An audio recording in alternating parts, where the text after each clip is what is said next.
This chubby royal swung the blade with chaotic fury. He refused to be completely ignored. But plot twist, he literally tripped over his own belly rolls. The sword pierced his gut accidentally, inventing medieval weight loss surgery. Did he die? Well, yes and no. But this royal meatball is destined to become a terrifyingly overpowered prince. He will absolutely flatten his brother to a pulp and score a gorgeous 1,000-year-old elf fiancée.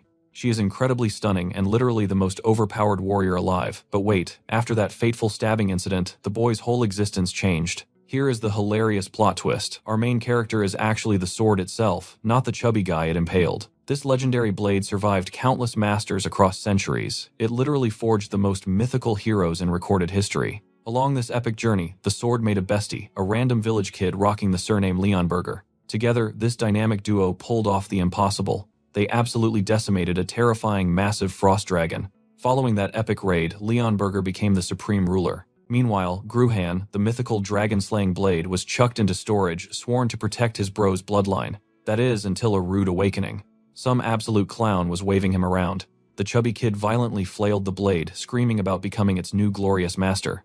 But upon running a quick aura check, Gruhan realized this idiot was his best friend's descendant. Despite looking like a walking ham, this portly prince desperately craved just a crumb of noble recognition. Oh, and maybe the glorious right to hit the royal buffet endlessly. He thought swinging Gruhan would make him look cool. Instead, after 2 minutes of cardio, his own blubber betrayed him to the floor. The hilarious tragedy. He never imagined this legendary blade would suddenly serve him a totally non-consensual tummy tuck operation. Best friend's bloodline or not, this kid takes the crown for absolute stupidity. He literally just lay there on the ground, cursing the sword. Nobody wanted this greedy, arrogant nightmare on the throne. Meet Prince Adrien Leonberger, the royal family's biggest, most gluttonous mistake. But his entire tragic fate completely flipped after that embarrassingly hilarious self-stabbing incident. Gossip exploded. The prince stopped smashing dinner tables and ditching with thugs, but inside his messy bedroom, a total internal identity crisis raged.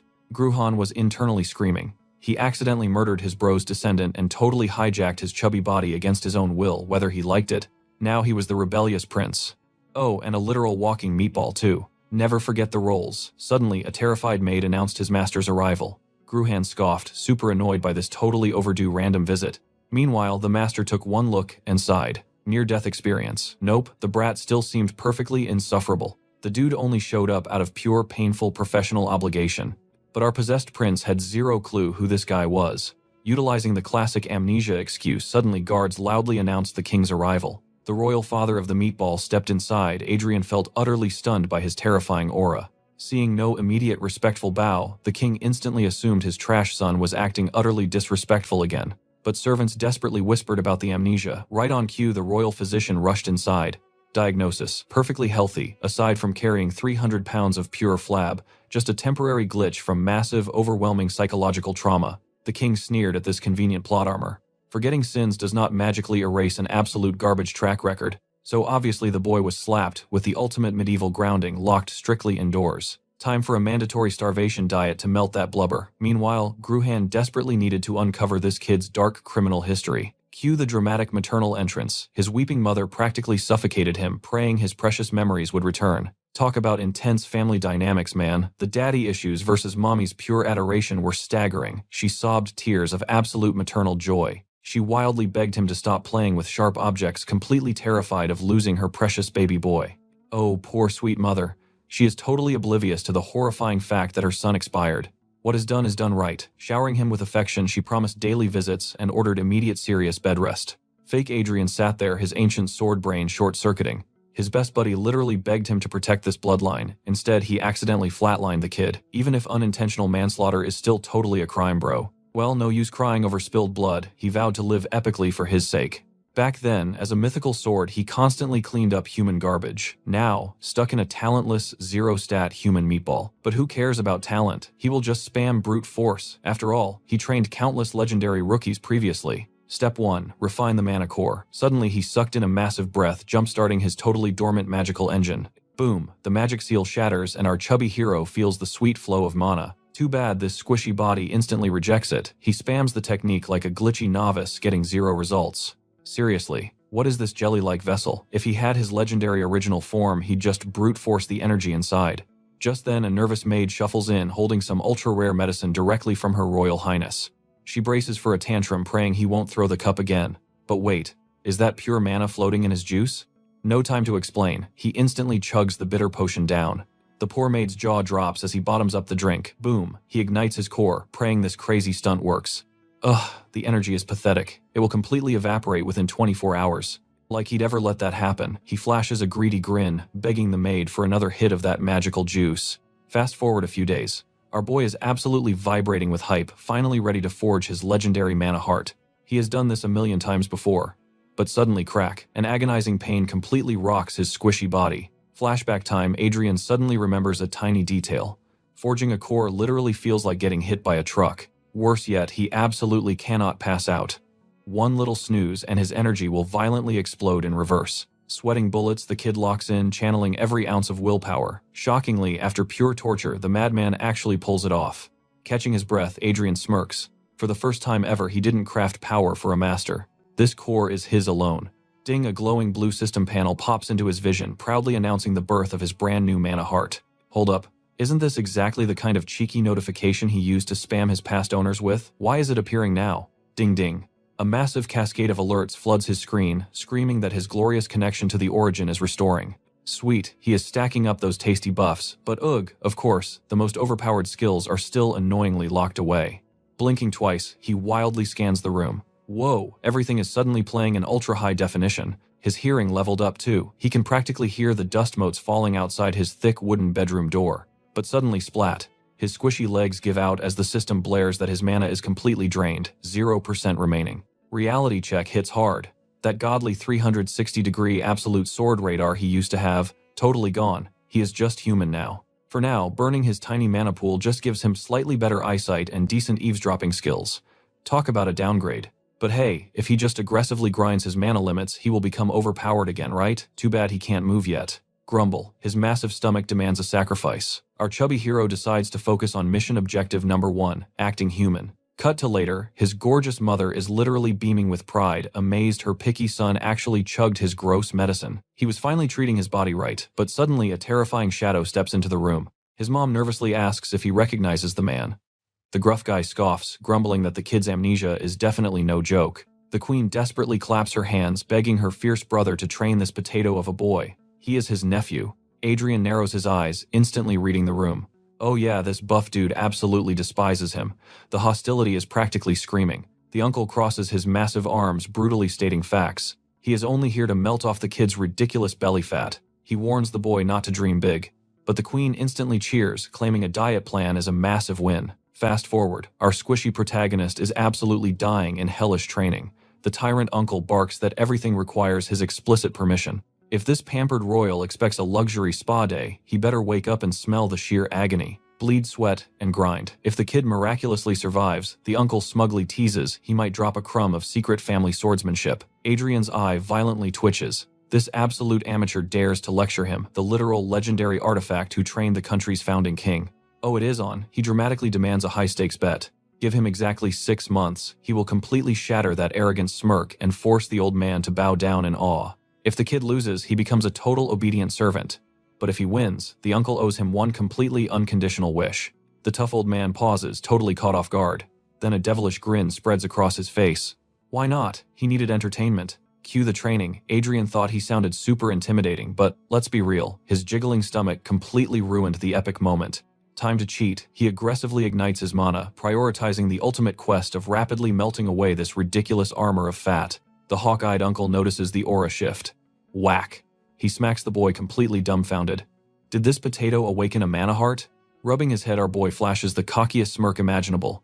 He winks, starting to regret that little bet, old man. But the old man just stares, wondering what on earth possessed this kid to pull such a crazy stunt. He demands to know who taught him that ancient mana heart garbage, and the funniest part, our boy is completely clueless. Because today, a mana heart is absolute trash tier, a joke, meant only for a fifth-rate mercenary. And of course, our confused main character just blinks in disbelief.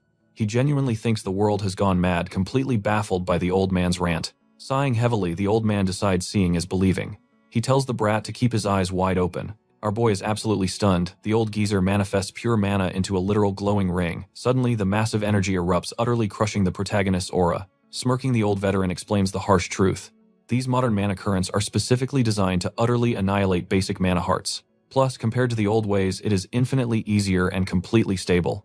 Even the stubborn Count Eli family who fiercely defended the mana heart went completely bankrupt 100 years ago. Nobody touches that garbage anymore. Fast forward a bit, our hero is nose deep in some history books, finally realizing the meta has completely flipped. Mages now rely on magic circles, while modern knights weave aura currents. A knight's rank depends entirely on their current count, scaling from 1 all the way to 5 currents. Honestly, the system does not sound totally crazy, but as he flips the page, a very specific name catches his eye: Alt Ringen. Our boy freezes. He remembers a weirdo from a long time ago, a guy who was not a swordsman or a mage but used a totally bizarre technique. That nostalgic name leaves him wondering about the guy's ultimate fate. Shortly after, our main character goes right back to his brutal training grind. Suddenly, his uncle interrupts, asking if he did his homework last night. Surely the kid realizes how incredibly stupid his stubborn choices were by now. But our boy just smirks with absolute confidence. He boldly declares that he has not made a single mistake. He boldly insists all mana hearts are not equal, cheekily asking if the old man understands actual power scaling. His uncle just sighs at the nonsense, noting that plenty of bottom-tier mercenaries spew that exact same delusional garbage. He warns about fools who cosplay as legendary heroes from centuries past. Does the brat even know the tragic fate of those delusional idiots? They could not even scratch a 2-current knight, and were utterly wiped out. But if our boy thinks he is so special, he needs to beat a double-current knight win, and the uncle will officially become his guardian, fulfilling his mother's final wish. Hearing this supposedly grand prize, our sassy hero tilts his head. Is having this grumpy uncle as a guardian actually a good reward? Dead silence fills the room. The uncle's eye twitches in sheer annoyance as he barks his glorious resume: a Kingdom Count Northern Army commander and one of His Majesty's 5 silver lions. Seriously, this guy hoards a ridiculous amount of legendary titles. He is also a 4-ring knight with endless other achievements, but I am too lazy to list them all. Basically, he is the legendary Baal Valahard. He roars, asking who could possibly top his insane status. Are those overwhelming qualifications finally enough for him? Instantly, every single soldier draws their blade, begging the legendary Valahard to step back and calm down. Damn, this guy radiates pure menace. The tension explodes as the two stubborn warriors lock eyes in a deadly staring contest. Cut to a bit later, our protagonist is totally gasping for air as his uncle calls it a day. Stumbling through the grand castle, our hero realizes he actually almost died.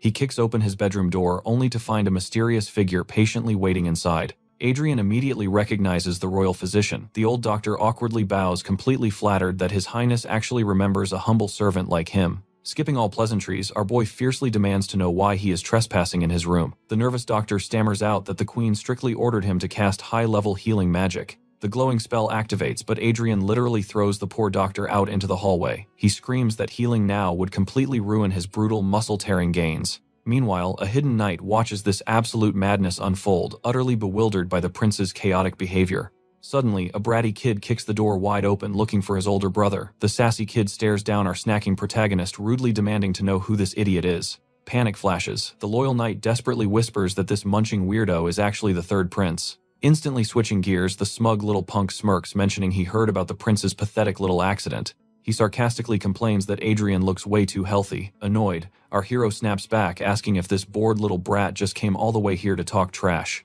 Oh man, this arrogant kid is absolutely begging for a royal beatdown. The young prince flares up with pure rage. He mocks Adrien as the moron who stabbed himself smoothly, pivoting to some very juicy gossip he just uncovered. Rumor has it, Adrien made an insane bet with Count Valahard and is literally going to duel a double-current knight. With a wicked grin, the brat formally challenges him. Let me be your opponent. Oh baby, the dramatic tension is officially skyrocketing. Left alone in the quiet aftermath, Adrien just scratches his head. Are all the royal descendants of Leonberger total drama queens? Out of nowhere, that shiny knight brags about Prince Gilliam. Apparently, the royal brat has been a sword prodigy since wearing diapers. Hitting the 2-ring rank at 14 is no joke. Right then, a maid pops up carrying a giant stack of mail for our boy. Our poor main character was completely, utterly clueless. Checking the mail, bam. Every single letter is a formal duel challenge. Everyone just wants a free, completely legal pass to beat up the local idiot. But did our boy flinch? Heck no. He smirks, waving the maid over, and orders her to put every single hater on his hit list. Cut to the training grounds. The legendary uncle glares at our protagonist, barking at him to grab a heavy blade. For their little bet to be valid, the kid needs absolute basics. The old man refuses to hear any whiny excuses about losing due to zero foundation. Nodding along, Adrien casually snatches the heavy sword off the dirt. But suddenly, a terrifying sensation hits him. Behold the dreaded curse of extreme muscle cramps. His uncle blinks in shock. Wait, did he not get treated with healing magic? But our big brain protagonist counters perfectly. A true knight knows healing magic just resets the muscles I need, those sweet gains from natural recovery. Valahard goes totally silent, weirdly impressed. He readies his own weapon, grumbling, "Watch closely, brat. I am only demonstrating this technique exactly once." This is the legendary foundational sword art, the exact same routine every royal knight learns. With a fierce shout, he unleashes the technique with absolute masterclass precision. Holy smokes, the old man is an absolute monster. Our boy just stares with his jaw dropped. But wait a second. Did he not just call this a super basic, beginner-level routine for Kingdom rookies? Valahard smirks, claiming it is incredibly faithful to the core fundamentals. There is literally no better starting point for a total rookie. Plus, with the kid's trash talent, it should be plenty. Hearing that brutal roast, the protagonist bursts into hysterical laughter. It was hilarious. To think the ancient mythical art that slaughtered the mad dragon was now treated like a basic gym warm-up. Clearing his throat, the uncle firmly states that, swinging like a rookie, will not win any crazy bets. Once he memorizes this warm-up, he better go beg his wealthy mommy to hire a real combat master. But our boy smirks and shakes his head. No need for that, he refuses to learn anything else. This dragon-slaying basic art is totally overpowered anyway. The grumpy man gasps, then shrugs it off. Suit yourself, crazy kid. Wasting zero time, our chubby hero immediately begins his brutal grind. Still, his mind is blown. How did a glorious mythical dragon-slicing art downgrade into a totally pathetic gym class exercise? Honestly, it deeply stings his pride to even think about it, but it makes total sense. The original art required a terrifying will to butcher dragons. Modern knights just ditched the required mana heart completely. These modern weaklings completely forgot how to infuse deadly aura into a blade. Naturally, they are totally blind to this technique's god-tier potential. Clang. Out of nowhere, Valahard lightning-fast draws his blade, effortlessly parrying the boy's heavy swing. He scolds the kid. Bulging your bicep does not magically transfer power to the steel. Hey, at least the grumpy old man is actually coaching. He aggressively points a finger at the kid's trembling posture. Connect your core. He roars that true swordsmanship requires perfect energy flow, from the toes all the way up to the grip. Digesting the harsh lesson, our boy shakily stands back up. He perfectly knows his current squishy body can barely mimic the watered-down technique. But mark his words, he will personally prove this art is absolute supreme tier. And so began the ultimate training montage lasting for agonizing weeks. Boom. One brutal month later, the holy blue screen chimes. His bone-crushing grind successfully triggered a massive physical evolution. The ultimate upgrade, extreme obesity, evolved into ordinary obesity. His metabolism is literally on fire, now easily handling the insane, non-stop repetitive muscle torture. Step by slow step, our chubby king is transforming into an absolute walking tank. Oh yeah, he feels the magic. The heavy steel blade flows way smoother than it did 30 miserable days ago. His raw physical stats are visibly skyrocketing with every single sunrise. I said, "Stop, you crazy brat," his uncle furiously roars. The heavy training sword clatters into the dirt, leaving a deeply tense, suffocating silence behind. Drip drip. The protagonist's overworked palms were completely drenched in his own blood. The fierce old man stomps closer. Adrien avoids eye contact, looking at the solid wooden dummy, which was now absolute splinters. "It looked like an angry thunder god struck it down," the uncle growls. "If that was live steel, you would be missing a literal limb right now." The stubborn kid just takes the scolding quietly. Staring down, his once soft palms were now covered in tough warrior calluses. Ding. The beautiful system notification pops up happily, announcing he achieved a godlike state of extreme focus. Thud, his battery hits zero and he instantly face plants into the dirt. Valahard just stands there staring at his crazy nephew. "What an absolute idiot," he mutters, but a spark of pure respect finally flickers in his eyes. Soon after, our glorious hero blinks awake, realizing he completely blacked out. Previously, he had absolutely zero clue about this fragile meatbag's limits. Back when he was a literal sword, he had maxed out every legendary achievement alongside epic heroes. He carried entire wars, upgraded mortal souls to godhood, and practically babysat those legendary chosen ones. The mighty Gruhan, a genius mentor and supreme guide. Yet he was always stuck as the ultimate third wheel. Craving that sweet main character energy, he swung his blade, endlessly obsessed with claiming all the glory and sweat for himself. But push too hard and this trash-tier body will literally shatter. Time for some desperately needed stat balancing. 1 month has passed since he forged his mana heart, quietly hoarding magical energy like a complete loot goblin. Finally ready to level up, our boy closes his eyes, focusing his inner energy. Ding. The system cheerfully announces his hardcore grinding paid off. His mana capacity just got a solid buff. His mana heart thumps with upgraded power. Eyes snapping open, the sweet fruits of his brutal labor are finally showing. Without missing a single beat, our guy immediately reaches for his trusty blade. Ding! The system chimes again. "Congratulations, you are now officially a sword apprentice." Plus, he unlocked the basic starter pack, unleashing aura at the most foundational stage. Later at the training yard, his uncle crashes the party, sighing that juicy kingdom-wide rumors are spreading fast. All thanks to that ridiculous bet. He suggests finding a punching bag for a duel before things escalate. Adrien smirks, revealing his victim is already picked, though fighting a dual current user right away is pure suicide. So farming experience points from single current newbies is the absolute smartest play. Adrien summons his loyal knight, who bows and confirms the trap has been perfectly set. Handing over a giant stack of salty challenge letters, the knight asks if the beatdowns are really happening. These haters definitely want him dead. But our boy is 10 steps ahead. That is exactly why Uncle Dearest is refereeing. Not asking for a miracle here. Just babysit the match so nobody accidentally becomes a corpse.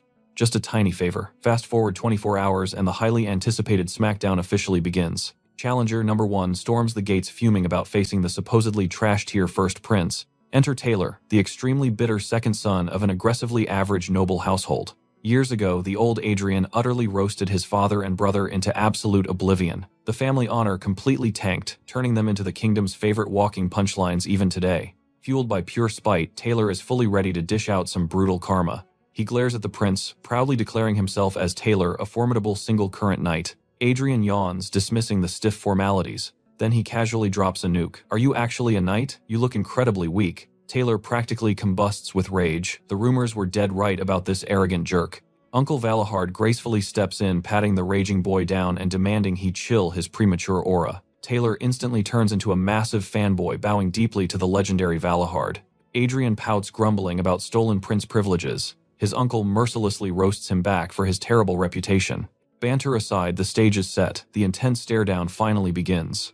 Taylor ignites his blazing aura and blitzes forward, but Adrien smoothly flexes his mana heart, casually parrying the heavy blow. Taylor violently jumps back, completely mind-blown by Adrien using such a high-tier defensive style. He stammers in disbelief. A mana heart simply cannot block a raging mana current. Panicking, he wonders if his single current status is secretly absolute trash. The entire courtyard gasps in unison. Valahard narrows his eyes, recognizing the legendary Song of the Sword. Refusing to accept reality, Taylor desperately launches another furious assault. Adrien calmly reads the telegraphed moves, effortlessly deflecting him again. This humiliating game of tag continues until Taylor is completely gassed out and wheezing. Adrien pants heavily too, realizing the brutal rumors about mana currents countering mana hearts were completely accurate. His internal energy is literally threatening to reverse flow. Shaking it off, Adrien casually asks if he mentioned being Baron Talheim's second son. Whatever, time to cool down.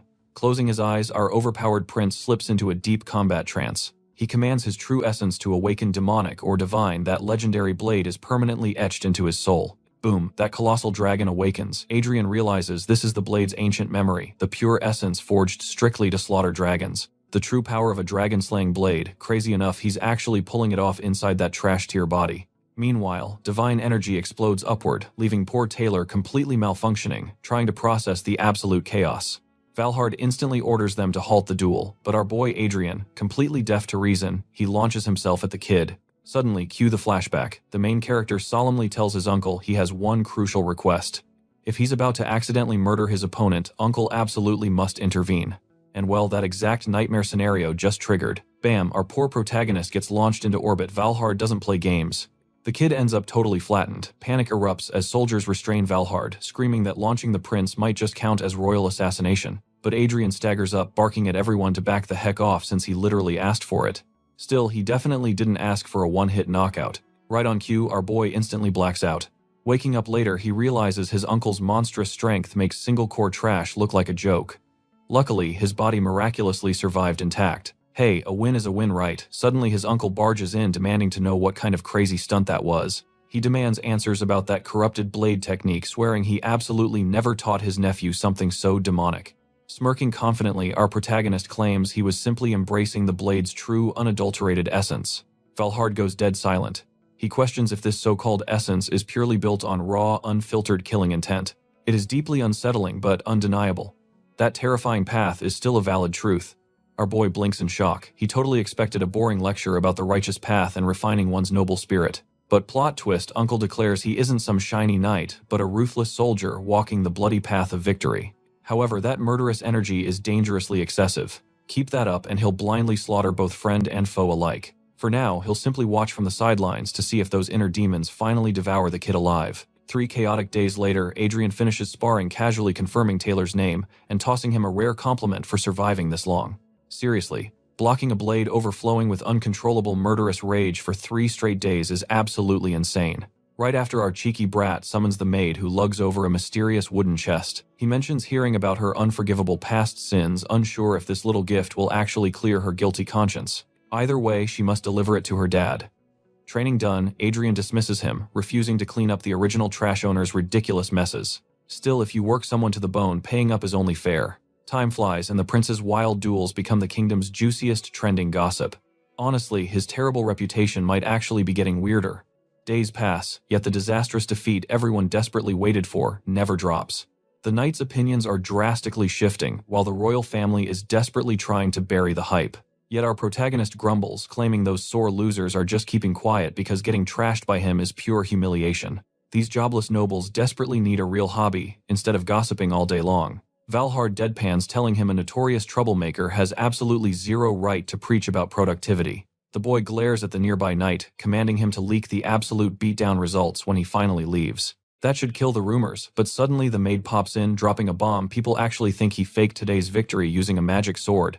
Adrien groans in pure annoyance. Whatever, he'll just ignore the haters and keep grinding his swordsmanship.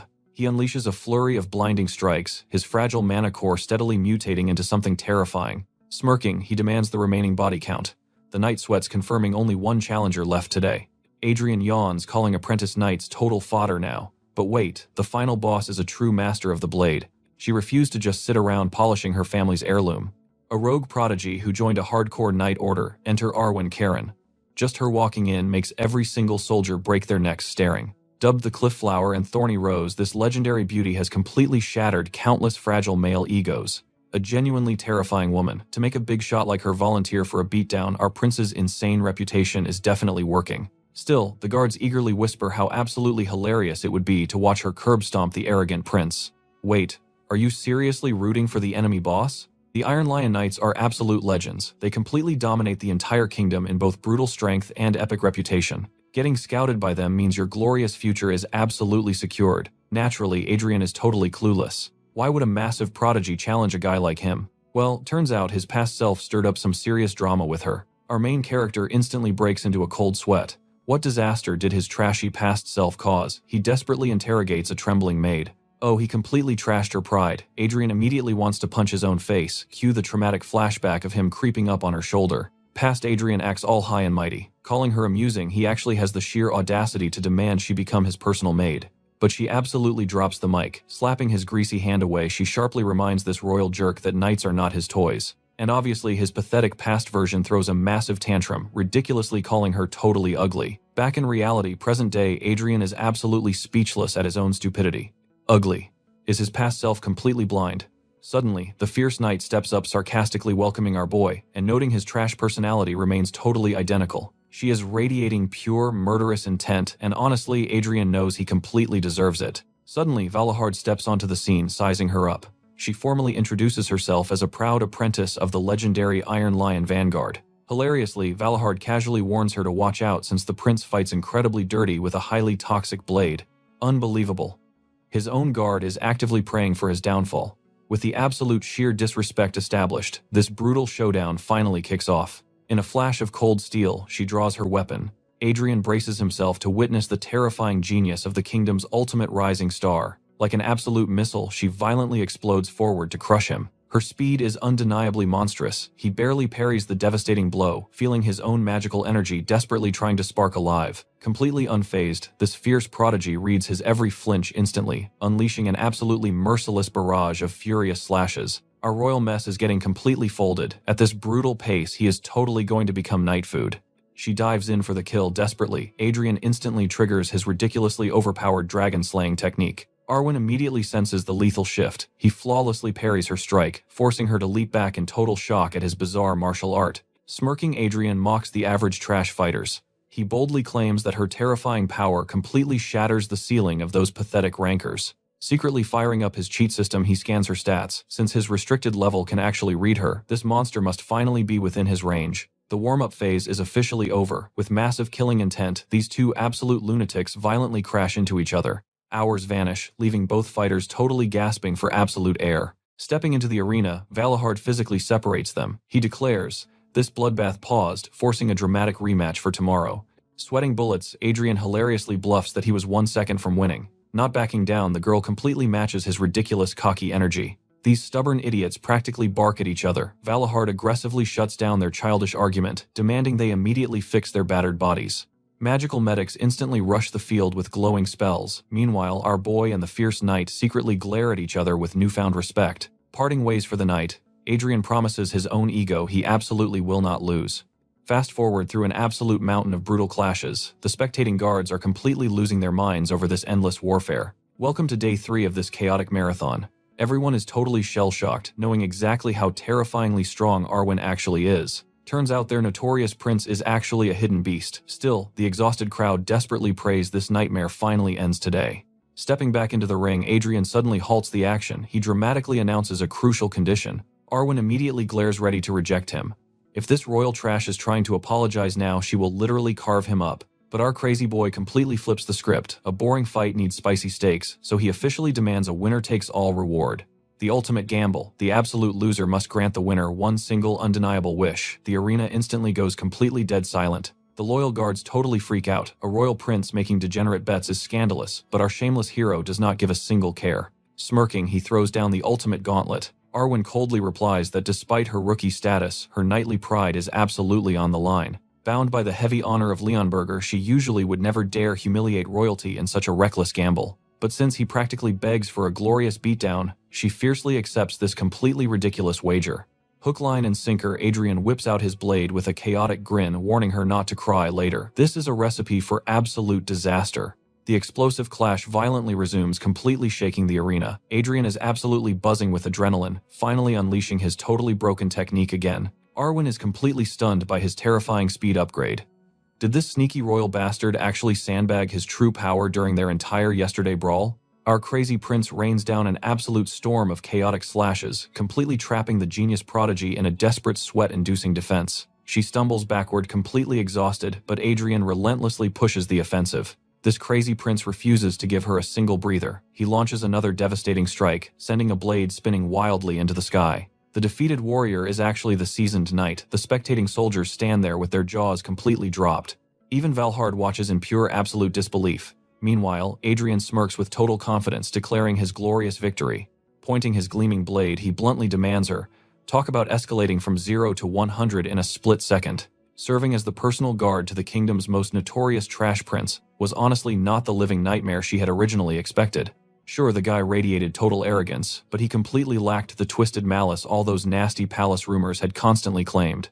Honestly, he was the exact opposite. The prince just kept watching our hero train in the pouring rain, casually warning the kid that those conditions were actually incredibly dangerous. And right on cue, a massive lightning bolt crashes down just inches away. Yet Adrien barely even flinched at the strike. Right then, she felt a powerful premonition that this eccentric highness was destined for absolute greatness. Flashing back to reality, the surrounding soldiers are completely losing their minds over our protagonist's insanely outrageous demand. The knight stands totally stunned, seriously wondering if she had completely misjudged this person. Trembling slightly, Arwen asks if this is what his highness truly desires. He casually replies that she is merely an apprentice who miserably failed to beat a notorious royal scoundrel. That is exactly why he intensely covets the raw potential and blazing future of the knight known as Arwen Carrion. Above all else, he craves a fiercely loyal follower, not some generic bodyguard assigned through a boring royal decree. He wants a warrior bound exclusively to his very soul. Plus, her swordsmanship skills are honestly off the absolute charts. Once again, he extends the epic invitation for the girl to be his knight. She freezes in stunned silence, realizing she had finally become the person she always dreamed of being. Before this, nobody respected her knightly path, forcing her to grind away twice as hard as every other arrogant recruit. Even after completely thrashing the other apprentices and proving her undeniable worth, the official knight title still cruelly eluded her. But fate had finally shifted. Someone truly desired her dormant knightly potential, though she half doubted if this crazy prince was serious. Gathering her burning resolve, Arwen demands one solemn promise. He must always treat her purely as a knight, never just as a woman. If he honors that vow, she will gladly follow his every single command. Their eyes intensely lock together, and so Adrien solemnly seals the eternal deal. Dropping to one knee, she fiercely pledges absolute eternal loyalty to Prince Adrien Leonberger, fully dedicating her sword and the rest of her life to his majesty. Valhard silently witnesses this legendary turning point. Raising his sword high, Adrien officially dubs her his knight in the glorious Leonberger family name. Time swiftly passes and the fiery girl continues her hellish training. The entire palace is completely baffled by her absolute loyalty to the idiot prince, spinning wild rumors about a scandalous secret romance. Meanwhile, Adrien eavesdrops from the shadows, hilariously wondering if the ultimate villain of this world was actually his past trashy self. Spoiler alert, it absolutely was. The stoic knight standing beside him merely watches the ridiculous drama in complete silence. Shortly after, he summons our main protagonist to deeply discuss the heavy words exchanged during that fateful duel. Flashing back a few days to the duel's dramatic climax, Adrien bluntly asks if the man was nursing a bruised ego. Regardless, facts are facts. If a sudden royal decree shipped him away, he would obediently pack his bags without a single hesitation. Still, he casually mentions he could swear a personal oath later on. Taking the bait, the knight intensely asks if he made such a vow, would his highness actually accept it. But our boy ruthlessly rejects him, claiming raising a grown man sounds incredibly boring. The knight chuckles heartily, leaving Adrien totally confused. Sometime later, our protagonist rips open an official letter dramatically announcing the glorious end of his royal suspension. This legally forced him to attend the notoriously awkward royal family banquet. He realizes his punishment was cut short by a month and a half, which is weird, since the king previously looked ready to permanently disown him and never see him again. He truly cannot fathom the king's messy logic. The knight simply tilts his head, asking if he isn't totally thrilled about his newfound freedom, but Adrien just casually shrugs. Freedom means absolutely nothing when stepping outside the palace walls leads to literally nowhere. Without any connections, he literally has no one to meet. Suddenly, a flustered maid pops in announcing that yet another flashy invitation has arrived for his highness. Adrien snatches the envelope, squinting at the ridiculous title.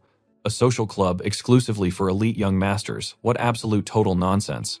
Seriously, what a completely weird name. The maid hesitantly reminds him he is actually a core member, making our protagonist dreadfully suspicious if this is a strange place. One quick glance at the maid's completely disgusted expression tells him absolutely everything he needs to know. That place is nothing but a degenerate den of endless booze and wild partying. Adrien instantly waves it off, claiming to just leave it alone because he is way too busy training. However, taking a much closer look, he suddenly realizes it was from Bernardo, a so-called buddy from the prestigious Eli family. Meanwhile, at that exact moment, Adrien recalled his uncle's old tale, the stubborn clan that guarded the Manhwa heart to the bitter end. They had supposedly collapsed a century ago. Wildly enough, it was that exact same bloodline. Guess he absolutely has to crash this party now. He just prayed their current situation was not a total disaster. Exactly 4 months after transmigrating into this trash-tier prince, his relentless, hellish training was finally melting away the royal blubber. And let me tell you the absolute truth right now. Our prince had evolved into a totally different beast. The glow-up was absolutely legendary. The main character casually mentioned dropping a few pounds while his tailor gasped that his waistline had literally vanished by half. Adrien tossed the banquet wardrobe duties to the tailor, smirking that his godly physique would definitely shrink down even more. Time flew by once more, and our hero rolled out to the Social Masters Club. Seriously, who the heck approved that ultra-cringe name? Slumped inside his luxury carriage, Adrien grumbled. Playing the Royal Highness role was an absolute massive pain in the neck. The fake smiles, the flashy rides, the endless guards, all of it was pure, suffocating torture. Glancing sideways, his eyes locked onto his personal maid. He pointed blankly, questioning the nasty scar marring her shoulder. She bowed her head, blaming her own clumsiness, begging his highness to erase the pathetic sight from his memory. Adrien instantly connected the dots. The previous owner of this body was pure garbage. Also, he saw this girl daily, yet never even bothered to learn her name. He finally asked for her true identity, and she quietly answered Adelia Byron. A fallen clan barely clinging to the nobility registry. Hearing that name, Adrien flashed back to an ancient era without kingdoms. Before cities even existed, it was a brutal age where pathetic humans were nothing but free loot and easy prey. But absolute legends rose up to shatter that miserable destiny of human extinction. They clawed humanity up to the top of the food chain. In total history hailed these 5 titans as the Elector Princes, and insanely enough, one of those mythical heroes wielded him as her personal blade. Together they crushed the giant king, ending centuries of human suffering. That absolute powerhouse who secured victory was feared as the Lady of the Iron Sword. Her true name, Agnes Byron. The most hilarious part, that violent woman swore like a drunken sailor mid-battle. Just recalling her insane trash talk gave him massive goosebumps. Anyway, this timid maid, standing right here, actually carried that monstrous legend's bloodline.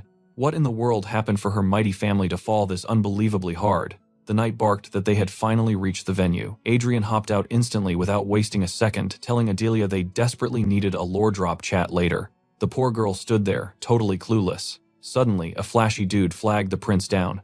It was Bernardo of the Eli clan rolling out the welcome mat. Honestly, the guy looked absolutely thrilled to death to see our royal menace. Catching that name, Adrien arched an eyebrow. So this clown was the famous Eli family heir. Bernardo gushed over how brutal his weight loss journey must have been. In response, our boy inexplicably just flashed a mysteriously wicked smirk. Bernardo nervously asked if he hit a nerve. But Adrien chuckled, stating he was thrilled he showed up because today was going to be pure, chaotic fun. The noble completely missed the villainous undertone. Fast forward, and they finally stepped inside that dreadful building. To be brutally honest, the stuffy vibe did not match any young bloods at all. Lounging on the premium leather sofas, Bernardo started sweating. Normally, this trash prince would be shamelessly hitting on every skirt in the room by now. His entire aura felt completely different. Just then, an arrogant noble popped up beside them, sparking up some juicy gossip. He bragged that His Highness conquered the gorgeous flower of the Iron Lion Castle. The spicy rumors were literally everywhere. Adrien stared at him with dead eyes. The trash noble sneered, joking that the armored beauty would look even better, completely stripped down. The prince leaned in, calmly asking if the fool had any siblings at home. The idiot proudly replied he only had a sister. And in that exact split second, bam, Adrien smashed a devastating right hook straight into the guy's face. The entire room froze in absolute terror. Adrien cracked his knuckles. Fantastic. That means your family bloodline will not completely die out. The prince delivered a soul-crushing kick right to the family jewels. He declared that from today onward, the sister was inheriting the dukedom. He unleashed a merciless combo. Shockingly, no one dared to intervene. They just watched the brutal beatdown in silence. Coughing up blood, the noble begged for a reason. Adrien grabbed his collar, ordering the trash to listen very closely. I do not care if you call me a monster, but I refuse to be treated like scum. The nobles gasped in sheer horror, but Adrien ignored them and resumed rearranging the guy's face. The noble was punted across the room like a rag doll. Yeah, he was definitely not waking up anytime soon. Adrien dusted off his hands and called out to Bernardo. Just like I predicted, today is an incredibly fun day. Bernardo's brain completely short-circuited. Why was this royal lunatic suddenly throwing hands? Panicking, he frantically screamed for someone to summon the court knights immediately. The guy obeys, and an agonizingly awkward silence instantly suffocates the entire hall. Our main character signals the ladies, politely dismissing them from the brewing chaos. Naturally, one stuck-up noble throws a fit, but before he can act, Adrien smirks, noting only ladies were excused.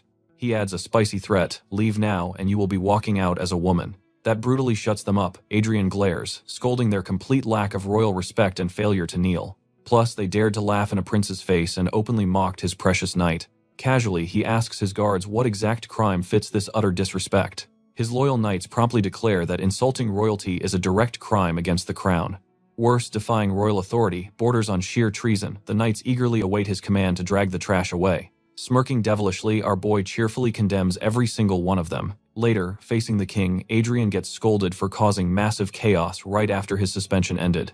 14 noble sons were tossed behind bars. Adrien casually deflects, asking if the king fears the noble backlash. Frankly, those pathetic families had already abandoned the brats to avoid staining their own precious reputations. They are complete lost causes, so a simple royal letter should easily suffice. Stunned, speechless, the tired king sighs heavily and simply dismisses the headache-inducing prince.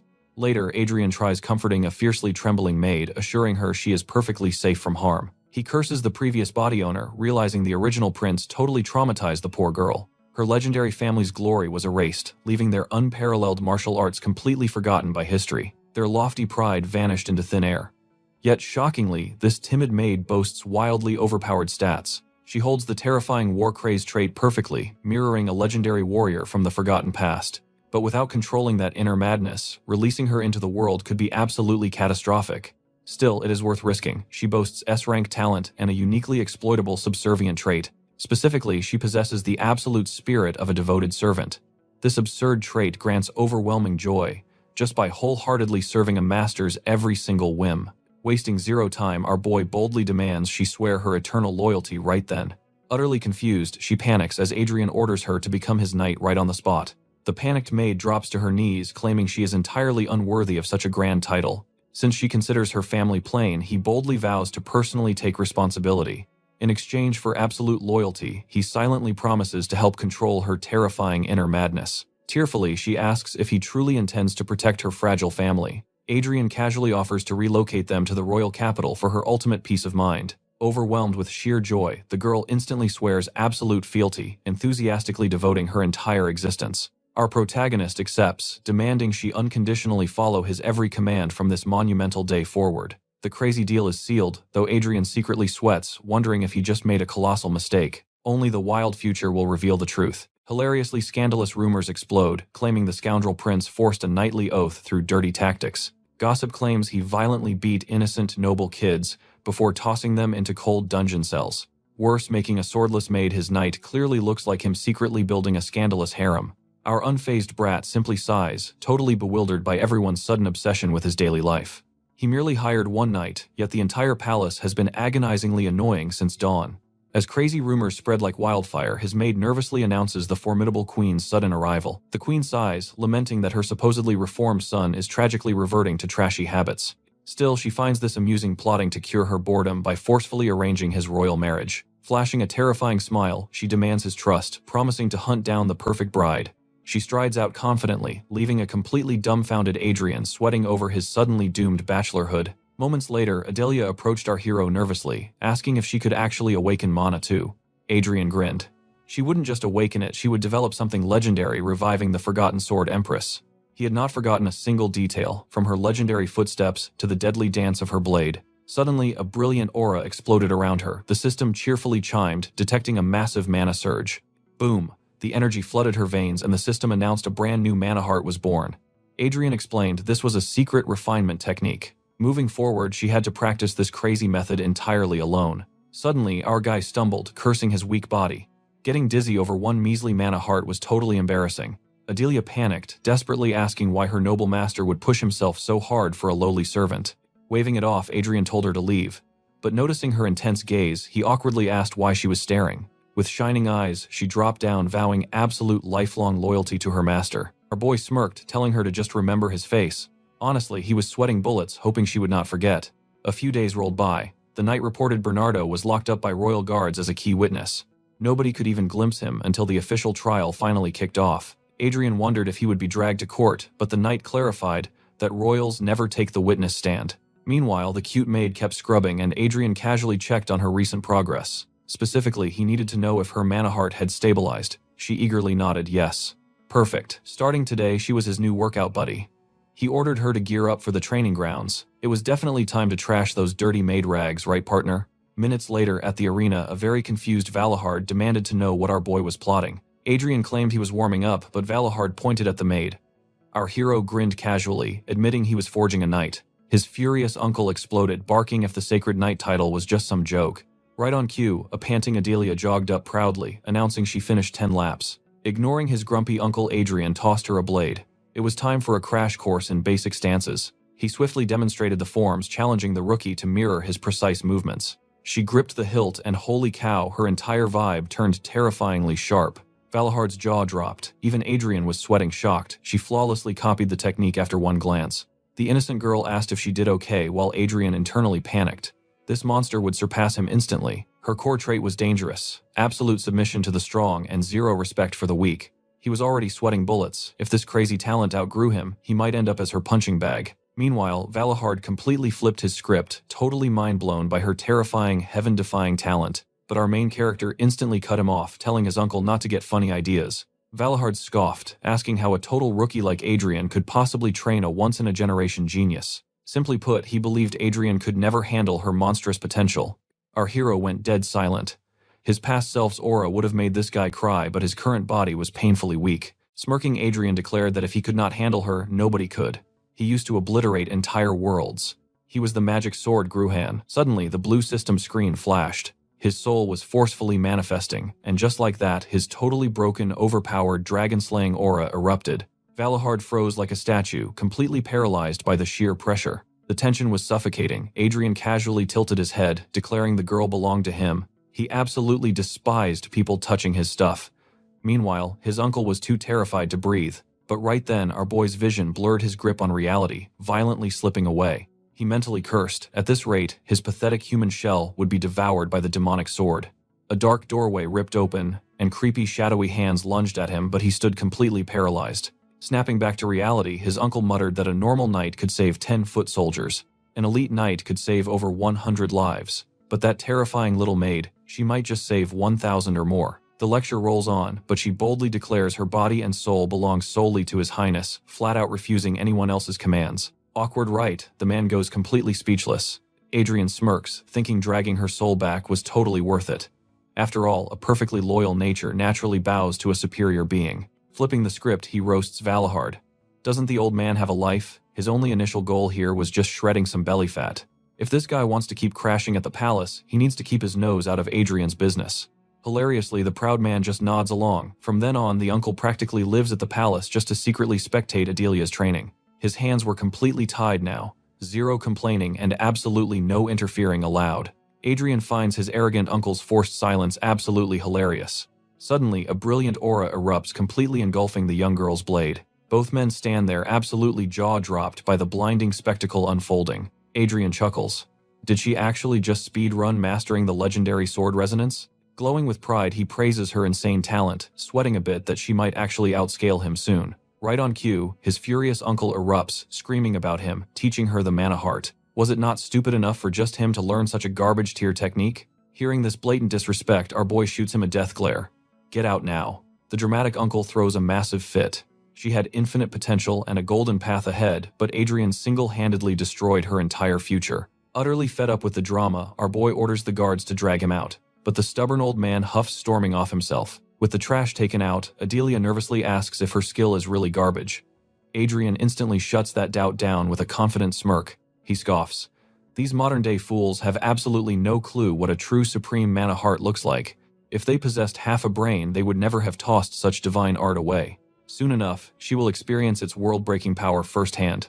Fast forward one day and Adrien bursts into laughter. Didn't this boomer swear he would never return? The grumpy old man snaps back. He will fight using just one measly mana chain.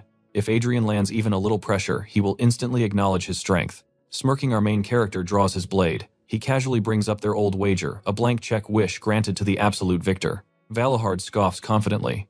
If the kid actually wins, he will grant absolutely any desire. He will even hand over the legendary family technique if asked, but Adrien just yawns. He could not care less about that dusty old skill. But a blank check wish, that works. In a flash, Adrien launches a blazing assault, though the veteran easily sidesteps it. Overflowing with cocky confidence, Valahard points out the kid's vicious neck-hunting strategy, a brutally ruthless sword style as always. Our boy repeats the same deadly strike, his eyes locked in absolute focus. Adrien unleashes a relentless barrage, yet Valahard casually swats the blade away with a single, lazy swing, mockingly asking if that is his absolute limit. The young protagonist stays dead silent, immediately executing a swift, tactical retreat backwards. Valahard laughs, asking if he is quitting already. Adrien mentally groans at the annoying taunts but admits the boomer's strength is totally absurd. The old man is deliberately stalling his mana release just to make Adrien's inevitable defeat look ridiculously pathetic. Adrien coldly calculates the odds. With his current basic mana heart, he is totally cooked. Suddenly, our boy shifts the entire mood.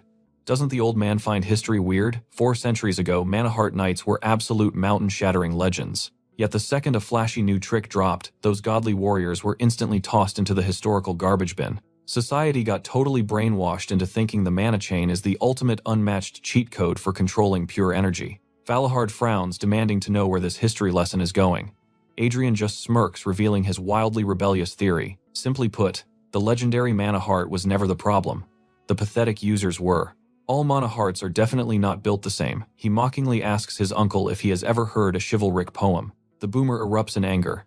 This is a deadly battlefield, not a stage for some cringe-tone-deaf karaoke session. Adrien chuckles. Typical ignorant response from a guy who slandered the Grand Mana Heart as a cheap, dirty trick for low-tier mercenaries. Adrien's aura explodes as he chants. The bloody path a knight walks forges their legacy. Without glorious victories, there is absolutely zero pride or power. Those eternal battle scars carve into the soul, transforming into an epic, chivalric poem. And that raw, legendary essence awakens inside the knight's blade. Ding. A brilliant system window suddenly pops up, announcing a new chivalric poem. He smirks, finally cashing in on 6 agonizing months of secret grinding. This explosive reality-bending surge is the Mana Heart's true terrifying potential. Bathed in a blinding god-like glow, Adrien stands tall. But Valahard scoffs, insisting this flashy light show will not change his humiliating defeat. A trash Mana Heart user could never ever dream of shattering the supreme mana current. Tuning out the boomer's trash talk, Adrien violently blitzes straight at his uncle. Who on earth claimed elven mana flips your heart's energy flow? Total nonsense. Our main character was sweating bullets while his uncle chilled completely. The old man even smirked, calling him a grandmaster of enduring like a stubborn idiot. But our guy just smirks. To snatch this epic poem, he had clashed blades over 100 times. He tanked elven mana pressure over 1,000 times. This technique was literally custom-built to crush a current knight. Boom, a massive shockwave shatters the air. Behold, the glorious overpowered majesty of the dual poem. Playtime was officially over. Wasting 0 seconds, their blades clash in a blistering all-out offensive symphony. Dripping with newfound swagger, he wonders just how long his dear uncle can actually survive this.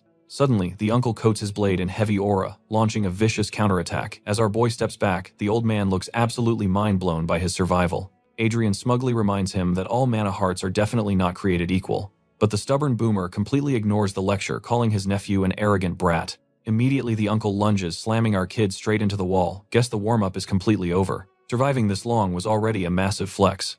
The old knight definitely had to put some respect on his name. Crashing into the dirt, Adrien sighs inwardly. As expected, a basic trash-tier chivalric poem wouldn't cut it here. Shaking off the dust, he smirks. 4 centuries ago, those legendary knights made one seriously colossal blunder. They completely eradicated their enemies, leaving 0 threats for their kids. Initially, their legendary skills transferred perfectly. Flawless sword art's core refining secrets and those ridiculously epic chivalric poems were all handed down safely. But peaceful times ruined those hardcore achievements, letting them slowly fade into embarrassing obscurity. Anthems about unseen dragons and unknown giant kings. Over time, those hardcore flexes devolved into incredibly cringy empty bedtime fairy tales. Sure, rookies penned brand new poems, but they were absolute garbage compared to the overpowered verses of past legends. Flashing back to reality, our hero boldly claims that a basic monocurrent technique will literally never reach divine transcendence. Hearing this lore drop, the uncle bluntly admits he hasn't understood a single weird word coming out of his nephew's mouth. Adrien mentally roasts Valahard for being a clueless, arrogant boomer. It was high time to show these fools exactly what godly arts they had lost. Since the old man is painfully ignorant, Adrien decides to personally demonstrate the terrifying explosive might of a true mana heart. He starts chanting another holy verse, but the system aggressively flashes red. His pathetic current stats absolutely cannot handle this legendary grade. Straining hard, he barely hacks out a quarter of the incantation, the exact line about slicing through impenetrable dragon scales. But holy cow, that was enough juice. The kid rockets forward though, his monstrous uncle somehow impossibly blocks the devastating strike. Now the boomer was sweating buckets. The old knight panicked, realizing that maintaining this clash would completely vaporize his own energy. Kaboom! A massive magical detonation erupts violently, throwing our glorious protagonist completely across the shattered battlefield. As the smoke clears, the uncle is left standing. Our boy glares and sarcastically asks, "Didn't you promise to only use a single ring, you cheater?" The crazy part, even after shamelessly burning all 4 of his rings, the uncle's precious sword was completely snapped in half. Our battered hero rises while Valahard suffers an existential crisis. Wasn't it absolute common sense that heart mana was utter garbage compared to current mana? Well, that logic just got violently shattered, folks. Adrien flashes a victorious grin, boldly declaring Valahard's absolute defeat. Time skips forward, but our triumphant hero is currently writhing in agonizing mysterious pain.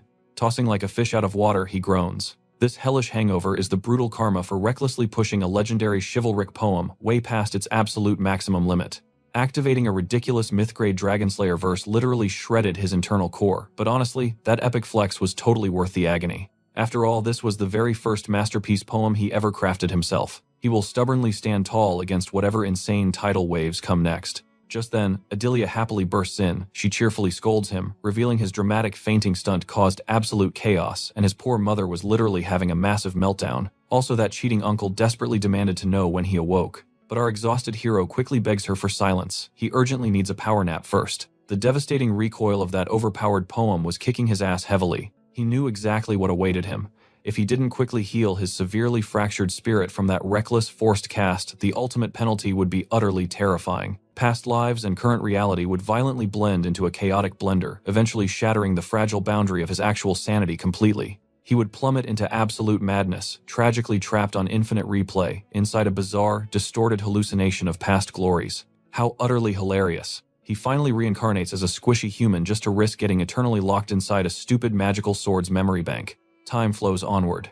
Adrien later drops that the legendary Agnes Byron was an absolute beast with a blade. As her descendant, this girl might just inherit his hidden chivalric masterpiece. The girl looks completely starstruck, discovering her overpowered family tree, but Adrien brutally crushes her dreams, smirking that she needs to level up incredibly hard before touching a verse that godly. With that dropped, he asks her ultimate goal after mastering the way of the sword. The silver-haired girl just freezes completely. Her brain buffering was obvious. She had zero clue.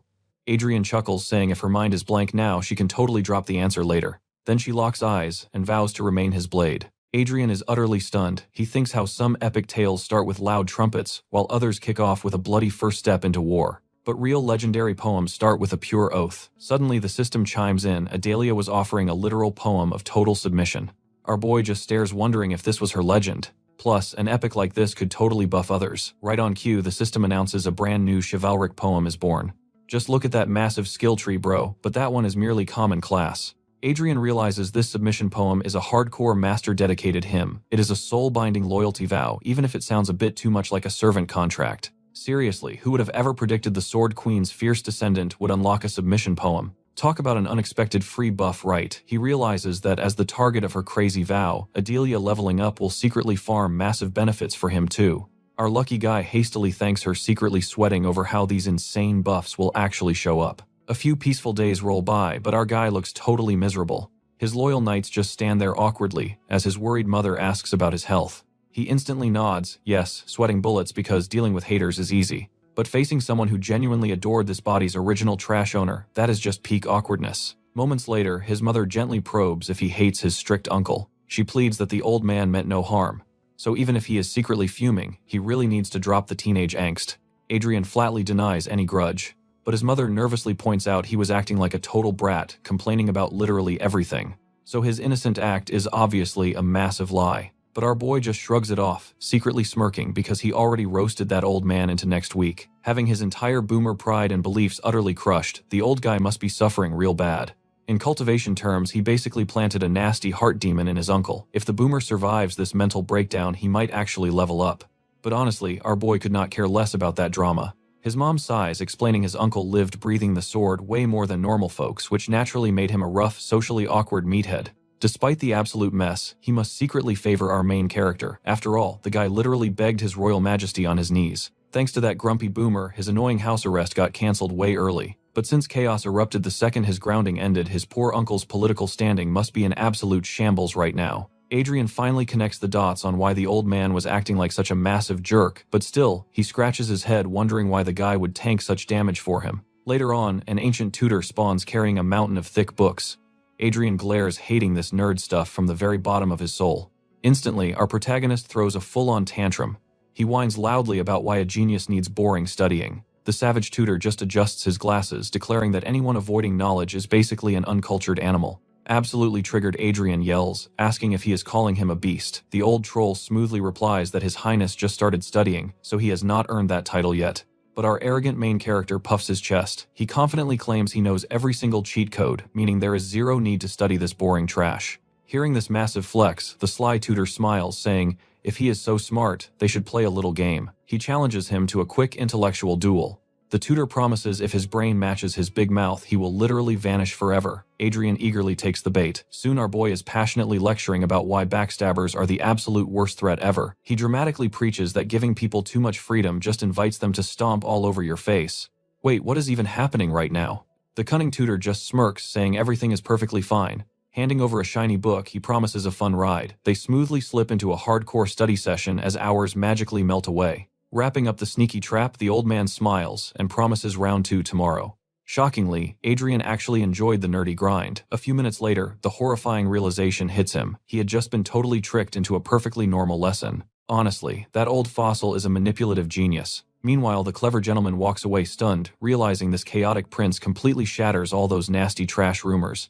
Another lazy day passes. Our boy is dramatically sprawled on his bed, groaning about ultimate boredom. He wonders if he grinded too hard lately, because without crazy training, his life feels utterly empty right now. Suddenly, Adalia pops in announcing Lord Valahard. Our boy totally lights up at the knock. Finally, some actual company. He waves his guest inside, figuring it has been a few days since their absolutely epic showdown. About freaking time, right? But wow, one look at the guy and yikes, he looks like he got totally run over by an isekai truck. That nasty heart demon is definitely still messing with his completely shattered mental state right now. The dude just stands in awkward silence before suddenly dropping a massive apology. He totally shattered the solemn vow he originally swore. And thanks to that epic fail, our boy got seriously wrecked. Even 1,000 bowing apologies could not magically fix that colossal mess. But honestly, our kid knows the real damage was not from his uncle's flashy aura blade.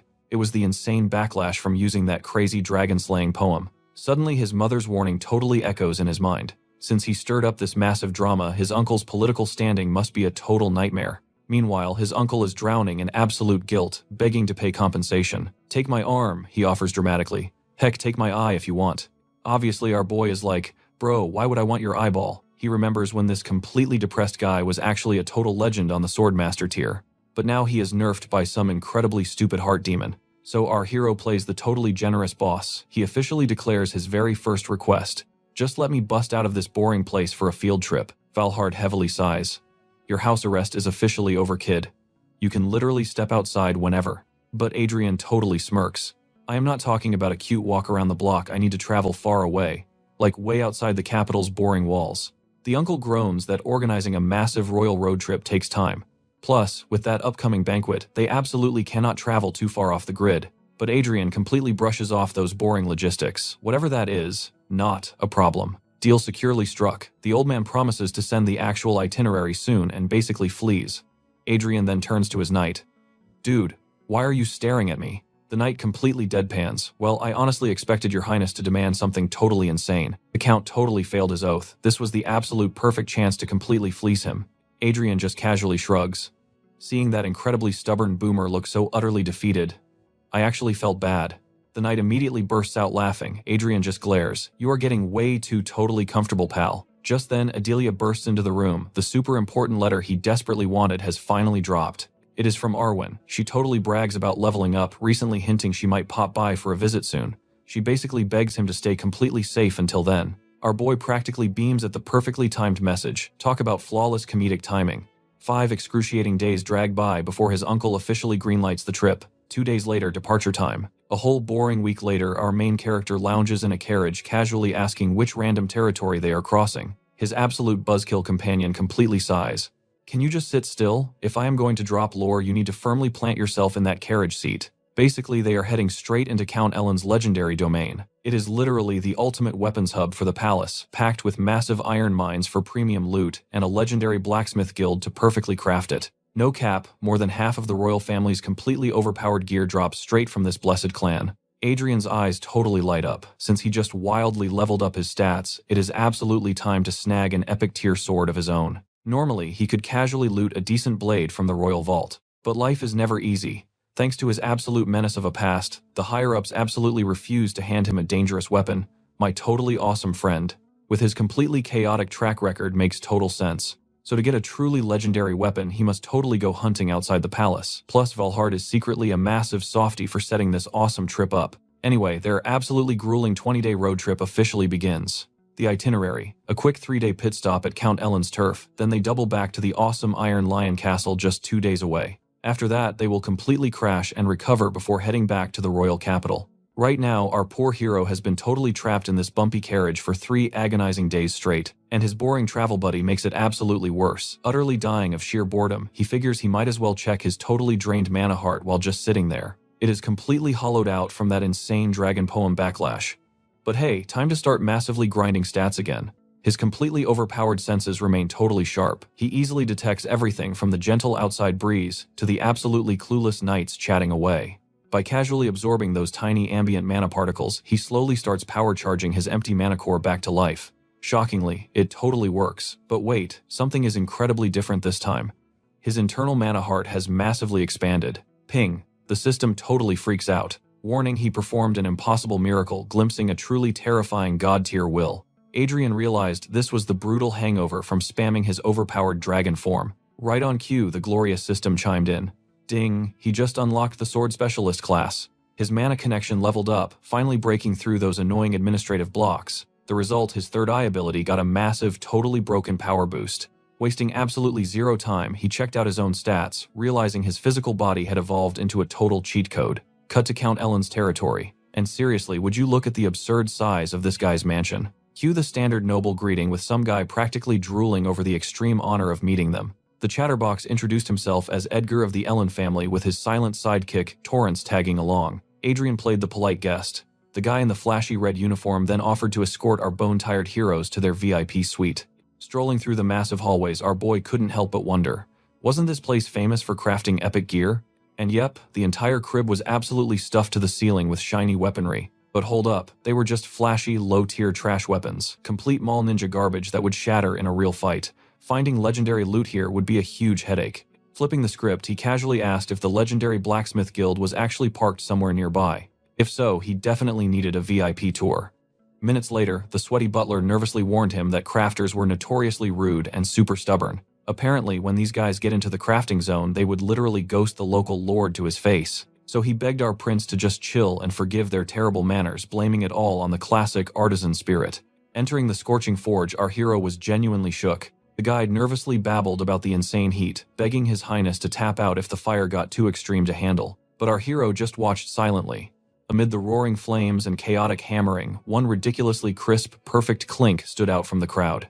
It instantly clicked in his mind.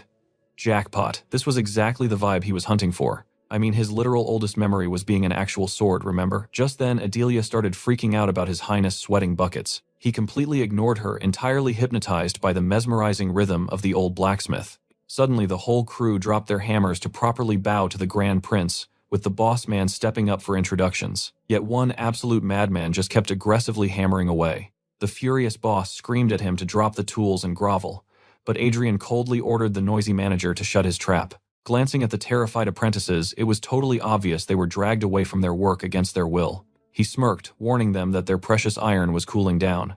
If they wanted a failed item, they could just keep standing there looking stupid. Instantly, Gerald went straight back to cooking. Adrien stayed totally mute, absolutely captivated by the crazy old man's technique. Seriously, the dude's crafting skills were unbelievably overpowered. Our protagonist sensed an insane aura from that crazy artisan, wondering what this wild feeling could be. Later on, the gossiping butler spilled the tea. This crazy old man had been stuck in an endless loop of forging and melting swords for 6 straight months. Our boy wondered if they were just trash rolls, but the confused butler quickly shot that theory down. Literally every single blade he crafted was an S-tier masterpiece. The guy was their undisputed crafting god. Every weapon looked completely flawless, making his habit of melting them down absolutely baffling.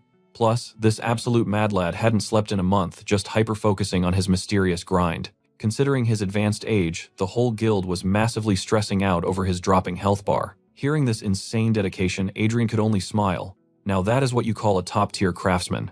Days flew by, and our eccentric prince practically moved into the forge, camping out from sunrise to midnight like an obsessed fanboy. The stubborn old man just kept hammering away while our boy sat there in absolute silence, just letting him cook. Despite all the panicked rumors about a crazy royal inspection, there wasn't a single dramatic incident or explosion. The staff was genuinely shocked. But alas, the dreaded day of the prince's grand departure finally rolled around. Even on his last day, he was still glued to the anvil. He sighed, admitting he really wanted to see the final epic drop before dipping. Sadly, the crafting timer just wasn't going to finish in time. Looking totally bummed out, our hero mentioned the mandatory farewell banquet happening tonight, meaning he had to hit the road at first light. Fast forward to the break of dawn, suddenly the breathless butler came sprinting in. The crazy old master had actually done it. Rushing over at top speed, our boy found the exhausted artisan gently polishing his freshly forged blade. Holy cow. Now that legendary weapon was a confirmed undisputed S-class masterpiece. The legendary craftsman drops to his knees, offering his glowing masterpiece to our reincarnated prince. Jaws literally hit the floor. Adrien casually analyzes the blade. Heat it like a blazing sunrise, cool it to royal purple. Boom, a magnificent weapon fit for an emperor is born. Honestly, my brain hurts from all this epic blacksmith jargon. Our young prince stares deeply at the gleaming steel. So what do we call this absolute beauty? The old man chuckles. Twilight. But whether it brings the morning sun or the evening dark, that depends on you. For me, my life fades to dusk, but for your highness, a glorious dawn awaits. Adrien smirks. Smooth talker. Suddenly, the master collapses, his energy completely spent. He whispers, a shaky sigh of pure relief. His final masterpiece is done. Adrien instantly catches the frail man. Looks like the royal entourage is camping out here for one more night. The starry night quickly ticks by. Watching over him, the old man smiles. The second you stood behind me, destiny took over, guiding my heavy hammer. This blade chose its own birthday. Adrien leans in incredibly close. He whispers a massive secret we cannot even hear. Did he confess to being a literal sword before classic reincarnation slip? The blacksmith just laughs. With an aura like yours, you could even be a divine god. Suddenly, it all clicks for the dying master. Grasping the hilt, he prays the blade becomes as legendary as its owner. Gripping the frail hands tight, our main character makes a solemn vow. It absolutely will. With a peaceful smile, the legendary craftsman takes his final breath. A true artisan passing away at his absolute peak. Soon after, the divine weapon is carefully bundled up for the long journey. The sly butler steps in. A priceless treasure, surely, but perhaps too rustic for a noble prince to wield. What a total coincidence. I brought a fancy magic sword just for you. Adrien feigns a look of complete shock. Oh wow, what a generous offering. Internally, Adrien rates the mid-tier magical blade as totally acceptable free loot. But wait, the prince smirks. A blade forged with a master's dying soul is already the ultimate legendary tribute. Since you are offering this magical weapon anyway, I will gladly take both. Panic instantly strikes the poor butler. He completely played himself. Forced to smile through the absolute pain, he tried baiting the master weapon with his magic blade but got double robbed. A legendary massive fail. Shortly after, the royal convoy packs up aiming straight for the bustling capital. Adrien observes quietly. Suddenly, Valahard barks out orders. Saddle up, we ride full throttle toward the Iron Lion Fortress. Our fearless prince just blinks. Yeah, about that. I have zero idea how to ride a horse. Cue the awkward silence. Give him a break, guys. Swords do not exactly take equestrian lessons in their past lives. Fast forward through a hilariously bumpy and completely agonizing ride. Miraculously, they survive the saddle sores. Moving at a total snail pace, they hit their imposing destination a whole day later. Welcome to the legendary Iron Lion Castle. Almost instantly, a massive armored battalion blocks their path. The commanding officer steps up. York of the Willow bloodline proudly salutes the first prince. Adrien scans the intense crowd. Their murderous glares are completely failing to hide their jealousy. Something spicy is brewing. Time to troll the absolute heck out of them. He dramatically calls for his loyal knight Arwen. The beauty bows gracefully. I counted every single torturous second until your glorious return, my precious prince. The soldiers practically foam at the mouth with blazing envy, and incredibly Adelia chimes in with her own fierce devotion. Watching the troops ready to absolute riot, Adrien smoothly places a calming hand on her shoulder.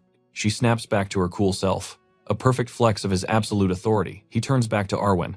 Walk with me, he commands. We have a massive amount of catching up to do. Then he throws a devastating side-eye. Actually, let the jealous peanut gallery tag along too.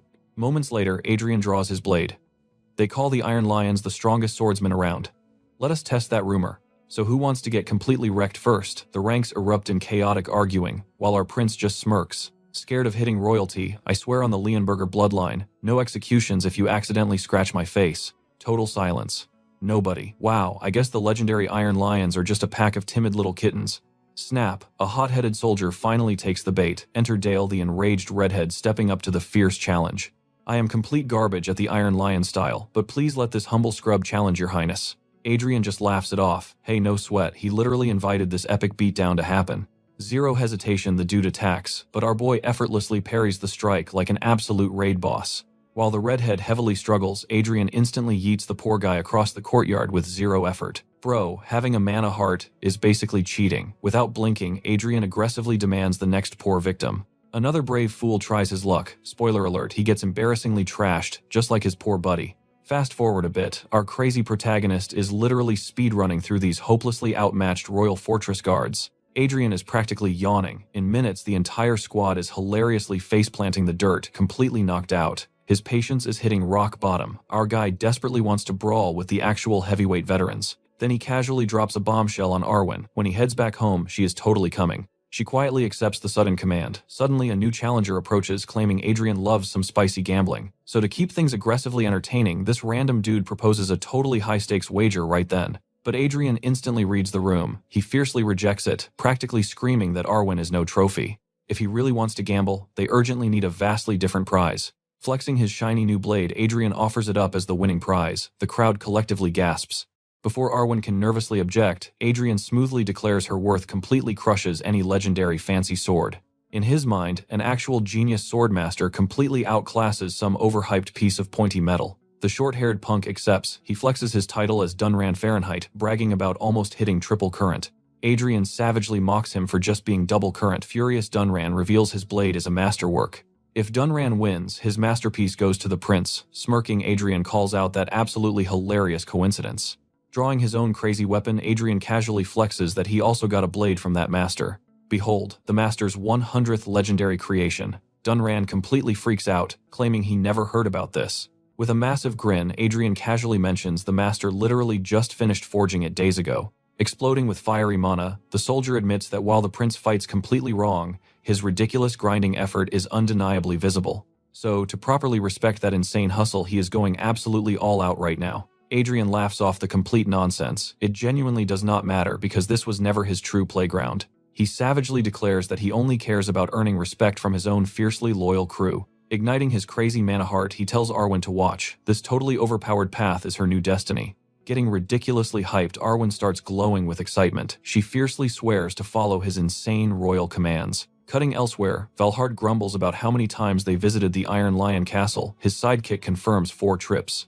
The 4th prince totally ignores the royal throne drama, so he definitely avoids that messy place. The 3rd and 5th princes aggressively snooped around during house arrest. Even the 2nd prince casually visited. But despite being basically the worst trash ever, the 1st prince is undeniably still the true heir. But allowing this absolute royal circus to happen is definitely his massive fault too. If the 3rd Legion commander had shown even a tiny crumb of support, the prince wouldn't be this desperately isolated. The guy honestly cannot even argue. He actually totally completely ghosted his own royal nephew in the past. Back then, the prince was basically speedrunning his way into becoming an unhinged, brutal tyrant. One time he scolded the kid for chugging cursed potions, and the absolute madman literally attacked him. Dude, the 1st prince wasn't just a simple idiot, he was an aggressively hopeless, absolute mega trash scoundrel. Heading north completely disgusted his nephew, literally shipped him poisoned wine. The absolute sheer audacity of that gift. While effortlessly burning away that terribly cheap poison with raw mana, he permanently incinerated his remaining uncle-nephew affection. But suddenly, that irreversibly absolute trash scoundrel did a massive reverse card on his entire personality. He is hardcore grinding every single day. The guy dramatically points out that Valhard swore this prince could never rule. But bro, the absolute wild plot twist, his uncle completely changed his mind.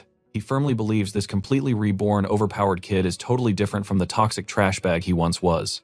Valhard practically gets on his knees. He desperately begs them to give the kid a fair shot at the throne. Completely speechless, the man stammers, wondering if he was losing his mind or if the 1st prince had actually transformed.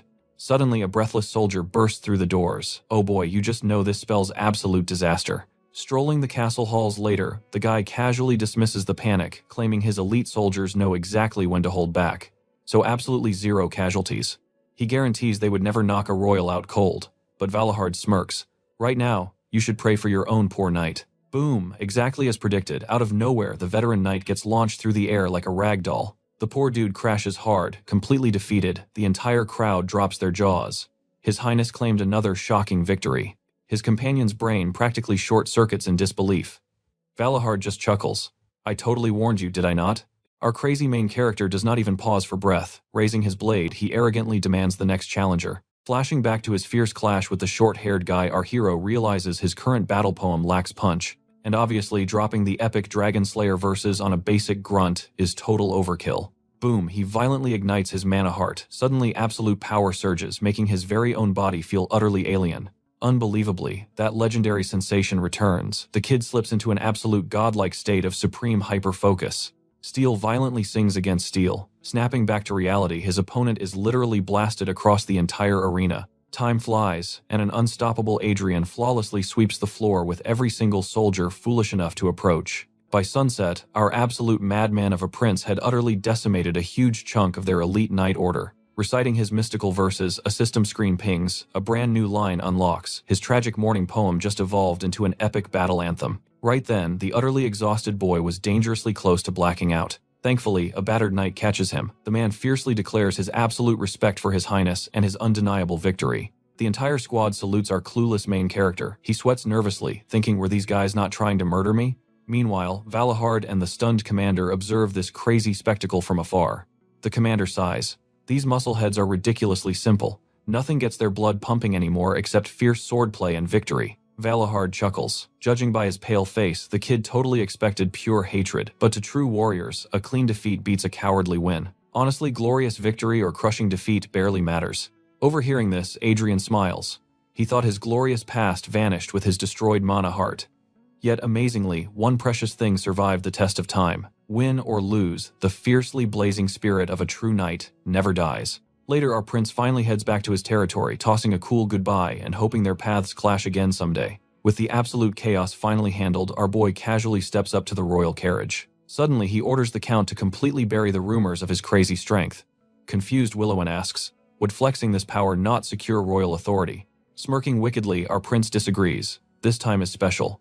He secretly plans to pull a massive prank on an arrogant target. Shortly after, while the exhausted troops set up camp, the fiercely loyal Carls volunteers to scout the dark perimeter. In the shadows, a glaring Arwen silently judges our main character. She looks annoyed, but Adrien assumes she will warm up to him eventually. Whatever time, for some well-deserved sleep, but stepping inside his private tent surprise, Adelia is already waiting in there. Our poor main character practically short-circuits. He clearly just recruited a legendary, utterly overpowered S-rank genius, yet here she is scrubbing floors like a basic maid. Exhausted, he just sighs. Soon, a curious Adelia softly asks if something is bothering him. Brushing it off, he claims everything is perfectly fine. Internally though, those Iron Lion Knights were radically different from his expectations. Glaring at his system screen, his appraisal skill showed those supposedly elite knights possessed embarrassingly average rank B sword talent. Back in his golden era, those stats would barely hit the absolute minimum average. Even with decades of brutal bone-breaking training, those ordinary commoners would have tragically died as cannon fodder. Yet wildly, today's modern fighters somehow hit genuine sword expert status in just 20 or 30 short years. Basically, the legendary absolute superhumans got horribly nerfed while ordinary commoners received a massive heaven-defying system buff. It must be this shifting mana flow. His uncle possessed terrifying transcendent potential in the past, no wonder he furiously despised seeing such talent wasted. Sadly, this heavily restricted modern era completely crushes any real chance to unlock those legendary god-tier superhuman limits. Ultimately, this incredibly nerfed timeline is totally to blame. And honestly, our overpowered prince admits he desperately needs to study this bizarre new world. So our boy had to totally rethink his entire master plan from absolute scratch. Cue Uncle Valhart making an incredibly dramatic entrance. He heavily claps his nephew's shoulder, booming that this burning passion is exactly what he needs to furiously chase down his ultimate dream. After all, he'd completely tamed the Iron Lions. Any other snobby royal would have instantly failed, but Adrien, his uncle, praised the kid for playing an absolute masterstroke with those fiercely hardened warriors. Hold up, why is this scary warlord acting so nice? Our hero was sweating bullets, completely panicking over his uncle's totally bizarre and unexpected mood swing. Did the old man finally lose his marbles? But Valhart just smirked, reminding our bewildered boy about a certain high-stakes wager they had previously agreed upon. The crazy condition, crushing a legendary dual aura knight. True to his word, the terrifying 3rd Legion commander dropped a huge bombshell. He officially threw his absolute backing behind the prince. Adrien's jaw hit the floor. Cue internal screaming. Since when did he ever volunteer to sit on that cursed throne? Fast forward a bit and wow. That royal endorsement basically nuked the capital's political scene. Bootlickers frantically swarmed him with fake praises. Trapped in this suffocating circus, our desperately annoyed main character just fiercely begged his personal guards to kick the annoying crowd out. But Carl shot that down instantly. These parasites were summoned by absolute royal decree, making them completely untouchable right now. Groaning in pure defeat, Adrien basically ordered his loyal men to shove the annoying mob somewhere else. Later on, our exhausted protagonist finally caught a tiny breather. Sadly, his sweet peace was hilariously short-lived. Enter the angry sibling. His intensely jealous brother burst in screaming about betrayal and loudly accusing Adrien of secretly begging Count Valhart for legendary sword lessons. Oh, the absolute drama. The furious prince boldly declared total war, vowing to make our hero suffer deeply for turning him into a massive royal laughingstock. Adrien just stood there completely blinking in utter disbelief. He literally couldn't care less about their stupid sparkly chair of power. Bam, time to rewind the clock for context. Back then, Adrien sighed deeply, telling his uncle he'd tolerate the charade temporarily. But he aggressively, firmly refused to handle any massive royal succession headaches. He fiercely demanded why this insane scheme was launched blindly.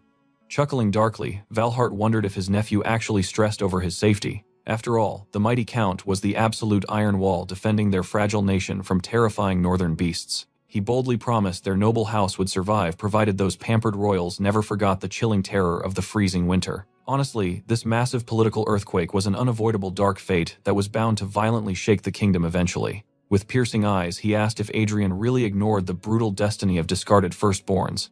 Cowardly hiding like a turtle wouldn't magically erase the massive target on his back. Need time to process this brutal reality. He'd be granted all the precious space required. But he dropped a chilling truth bomb. The absolute sacred claim of the eldest prince vanishes only through death. As the imposing commander finally exited, Adrien stubbornly mumbled that 1,000,000 whole years wouldn't be nearly enough to change his firm anti-royal stance. Because his true endgame, reclaiming his absolute godly martial strength that once proudly stood at the pinnacle of transcendence, he definitely wasn't hunting for some dangerously annoying golden crown. Well, that was his extremely confident assumption anyway. Flash forward to the grand banquet. Our hero casually strolled in, but the suffocatingly dark tension in the room was instantly thicker than mud. All greedy eyes intensely locked onto our protagonist like lasers.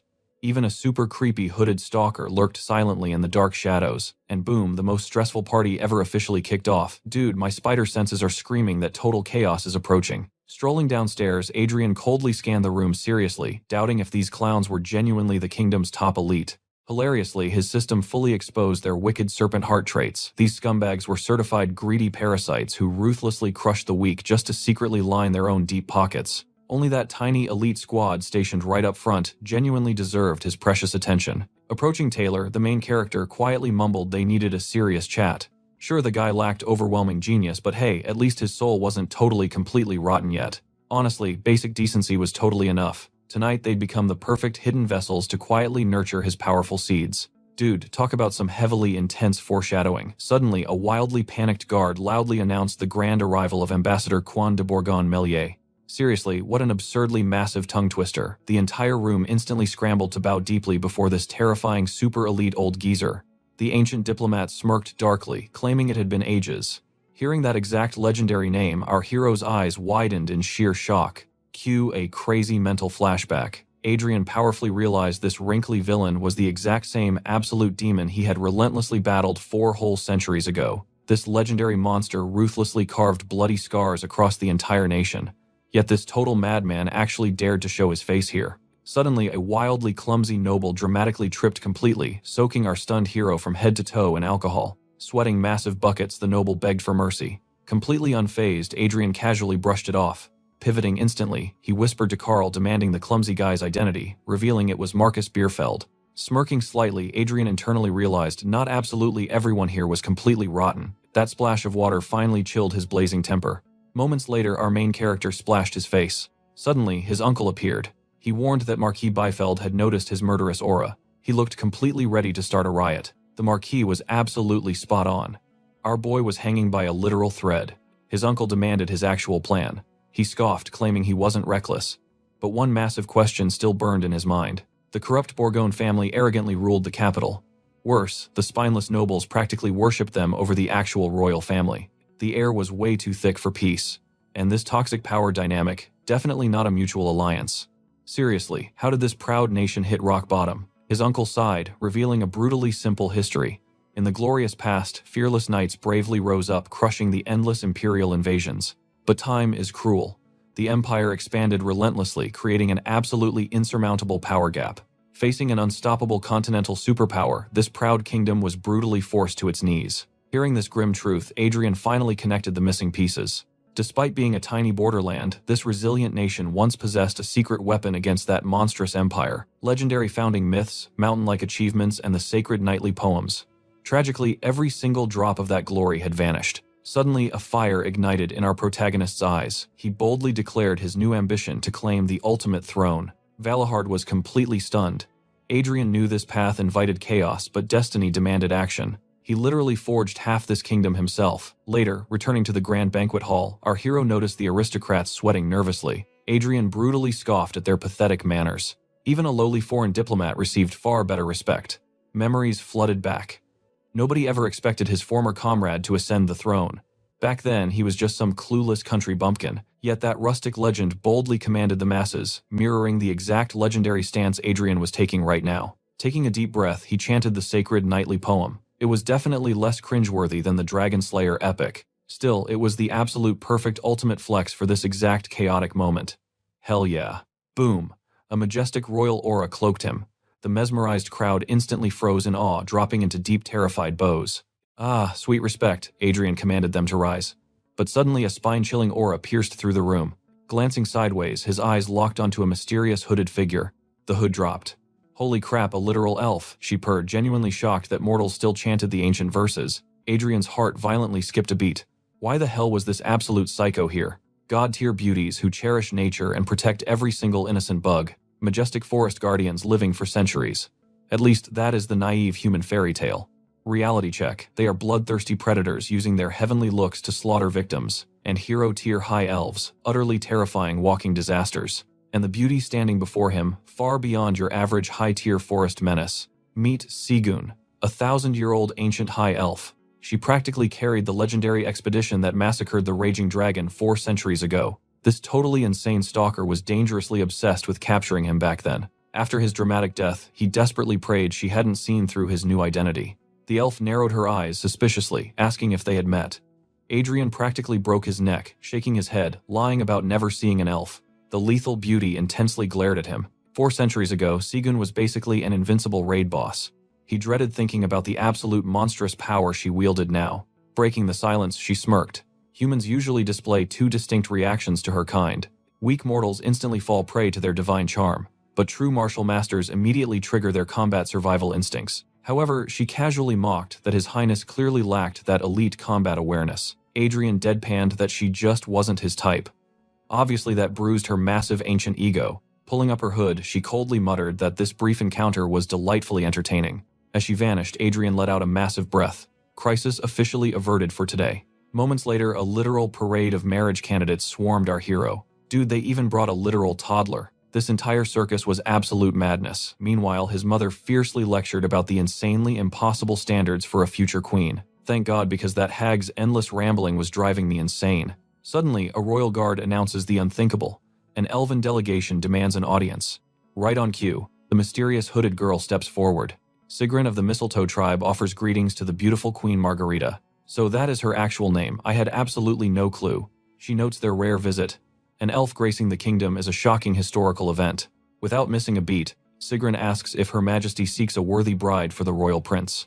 Confirming the rumors, she dramatically throws back her hood. A high elf, in human society that is like ancient royalty descending from the heavens.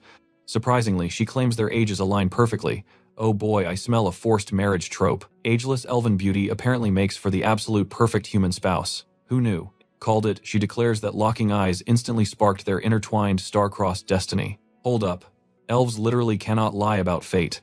Is she actually dead serious right now? Margarita freezes in pure, unadulterated shock. The throne room erupts in chaotic whispers. Adrien grabs her hand, demanding a private chat immediately. Once alone in the shadows, Adrien completely drops his act. What is her real endgame? She plays innocent, claiming she only wants peace between the elves and the human realm. But Adrien is not buying it. He glares, warning the high elf to try again. He calls out her identity.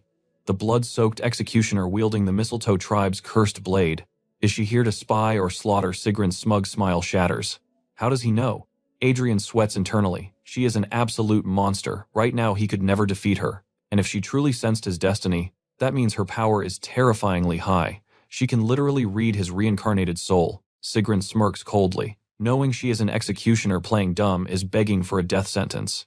But our guy fires back. Running his mouth to an assassin is an equally quick death. He demands she drops the ridiculous marriage plot. Keep her pointy ears out of this. Right now, she is just intensely curious. But if he slips up, this lunatic elf will end him. Time for a bluff. He needs to bait her. Sigrun leans in, demanding his identity. He chuckles darkly. He is just a trash prince utterly discarded by his own royal father. Want to know his secret? Just watch him grow. Sigrun's eyes widen, confirming her suspicions. Her elders definitely did not send her on some boring, mundane diplomatic chore. It was all because of this anomalous prince. Meanwhile, our stressed main character just wants to escape. Flash forward to the throne room, and bro, they are casually holding hands in public. Standing confidently before the queen, Adrien drops a massive bomb. He accepts the political engagement. Holy crap, this escalated from 0 to 100 in record time. He internally cringes at acting chummy with an assassin. Obviously, this fake marriage needs serious stalling. He is buying time. He knows the queen will drag out the official paperwork for ages. For his rival Sean, it gives him a brief window to actually grow stronger. But for Adrien, it is a desperate ticking clock to power up and survive this psycho. Meanwhile, his jealous brother fumes with rage. He screams that Adrien's only advantage is royal luck. First, Adrien stole their uncle's backing and the Iron Lion prize. Now he gets the elf. Whatever, he grins wickedly, remembering their upcoming duel. He will completely crush him then. This guy is plotting pure murder. Fast forward, the day of their brutal showdown finally dawns. Boom, over in a flash, our boy didn't even break a sweat. Meanwhile, his extra brother brought a whole peanut gallery, smugly asking if he enjoyed the VIP show. He sincerely hopes he won't let his dear fans down. Adrien just sighs. He already knew this, but damn, the guy never shuts up. The triggered brat charges in head first. Adrien shrugs, admitting he was just going to toy with him, but his schedule has actually been super packed lately. No time for games. Bam! The poor fool eats dirt in mere seconds, leaving the entire crowd absolutely flabbergasted. Even the veteran knight drops his jaw, wondering if this absolute beast is really the first prince. With the trash properly disposed of, Adrien takes his flawless victory and immediately dips from the scene without a second glance. Gossip spreads like wildfire. Everyone is whispering about Prince Gilhan getting utterly clapped by Adrien. Then the loser wakes up screaming for his gear, demanding a salty runback. Seriously, the sheer amount of copium this guy breathes is insane. Meanwhile, the knight reports that our main character already speedran his exit, leaving the capital alongside Count Valahard. He completely ghosted everyone to head north straight to the Valahard family estate. On the road, Valahard praises his surprisingly decent horseback skills. Adrien just casually flexes, asking if riding is supposed to be hard. Changing the subject, his uncle wonders why they are rushing. The royal banquet literally just ended, so shouldn't he chill out and take a well-deserved nap? But Adrien coldly spits facts. The toxic capital has absolutely nothing left for him. He refuses to hang out with blind nobles who ignore their actual ruler completely, preferring to lick the boots of the empire's pathetic dogs. Plus, knightly meatheads are way more his vibe. His uncle laughs, warning him that knights might lack noble cunning, but they are incredibly stubborn boomers. The boring lore drop continues with his uncle sweating over how hilariously reckless our prince is acting lately. Adrien just shudders. If he wastes any time, he will end up forcefully hitched to that absolute psycho. Historically, marrying her equals an instant game over. He desperately needs to level up before his doom arrives. To grind experience fast, there is one legendary training zone, the ultimate hardcore server where human limits shatter and ancient martial arts were actually born. Right on cue, Valahard dramatically announces their arrival at the legendary Blade Mountains. It is the brutal frontier his stubborn family has defended for literally forever. Meanwhile, our overpowered hero is freezing his butt off, realizing he needs cold resistance fast. Next to him, Arwen is also practically turning into a human popsicle. Adrien checks on her, but she plays it tough. He casually mentions she can tag out with the benchwarmers whenever the frostbite gets too annoying, but she hits him with classic knightly pride, stubbornly refusing any personal comfort. Adrien smirks, glad at least one person has protagonist energy. Meanwhile, the background extras are whining non-stop about being forcefully drafted on this frozen field trip. If Carl were here, he would have totally slapped some discipline into them. Cue the cinematic flashback. The grumpy king sternly lectures that the royal guard are definitely not his personal bodyguards. Long story short, Carl got totally bench-blocked from this northern raid. Still, even with all his trash-tier past mistakes, the king acknowledged his own blood. Regardless, the old man's attitude was insanely extra. There is definitely some juicy hidden lore behind all that drama. Valahard suddenly yells at everyone to hustle up, unless they actually want to become permanent ice sculptures in the approaching blizzard. Time ticks down. Valahard orders the squad to ditch the fancy carriages, grab the horses, and start hiking like real men. Adrien snickers, realizing the crazy boomer used actual mana just to yell louder. Our hero then smoothly helps Adelia step down from her ride. Arwen runs up, worriedly asking if he is holding up okay. Meanwhile, the monster blizzard is aggressively cranking up to 11. Getting seriously annoyed, Adrien dumps Adelia onto Arwen and aggressively orders the heavily armored idiots to drop their massive shields immediately. Carrying those giant kites will just blow them away like helpless balloons. They need to dump all the dead weight, keeping only their weapons. Every single step through the snow felt like lifting boulders. To make matters worse, everyone's stamina was practically hitting zero. Fodder knights start dropping like flies. Adrien marches right back to the front lines, heaving a collapsed soldier over his shoulder to carry him. Dude is an absolute unit. They blindly push forward through the whiteout until the massive silhouette of the fortress finally appears. Hilariously enough, the ridiculous blizzard magically stops the exact second they arrive. The sky clears up instantly, as if the severe weather was just aggressively trolling them. Right on cue, Valahard fiercely approaches the massive iron gate. Flexing his title as the Supreme Commander of the 3rd Legion, he officially welcomes the first prince to his brutal domain. Our boy looks around totally hyped, while his uncle formally introduces the legendary Winter Castle. Winter Castle is the absolute final line of defense in the frozen north, a colossal anti-monster stronghold, built to completely block the apocalyptic hordes. For regular grunts, it is literally hell on earth. But for scheming nobles worldwide, it is a juicy target to violently measure their political clout. But for the natives born in this freezing hell, it's a sacred duty. A badge of lifelong freezing cold honor. Stepping up, the intense-looking guy introduces himself as Vicente. He dramatically hands over the acting commander badge. Returning to his ranger squad, he's just relieved his tough dad survived. Valahard casually praises his boy. Adrien's jaw drops. Wait, this absolute unit of an uncle actually had a kid. Looking closely, the family resemblance is terrifying. Worse yet, they share the exact same stubborn, battle-crazy personality. Without missing a beat, Valahard points to our hero. Meet Prince Adrien, the royal troublemaker. Vicente offers a stiff, overly formal bow. Smirking down at him, Adrien casually hits him with a royal greeting. Vicente's blood is boiling. To him, Winter Castle is a sacred fortress for hardcore warriors risking their very souls. It's definitely no vacation spot for some exiled trash-tier prince looking for a romantic getaway. The misunderstandings are already piling up. Vicente glares, demanding to know why this royal headache dragged his father here. Valahard drops a bombshell. He's officially becoming the prince's personal mentor. Yep, he's sticking around the freezing kingdom for now. Vicente's brain short-circuits. Didn't his dad literally ditch this useless royal years ago for being a total disaster? The rugged veteran awkwardly looks away. Coughing, he mutters that destiny can change even the biggest fools. Valahard only asks for one favor. Just watch the kid's actions first before passing judgment on his royal highness. Cutting the heavy tension, Valahard shifts to business. How's the monster extermination tour going around the local villages? Vicente reports a steady monster body count. A few nasty nests remain, but with Dad back, it's hunting season. Our prince listens quietly as Vicente drops the real bad news. The biggest headache right now, green-skinned orcs. A dirty mob of almost 20 brutes has locked down the main entrance to the snowy mountain pass.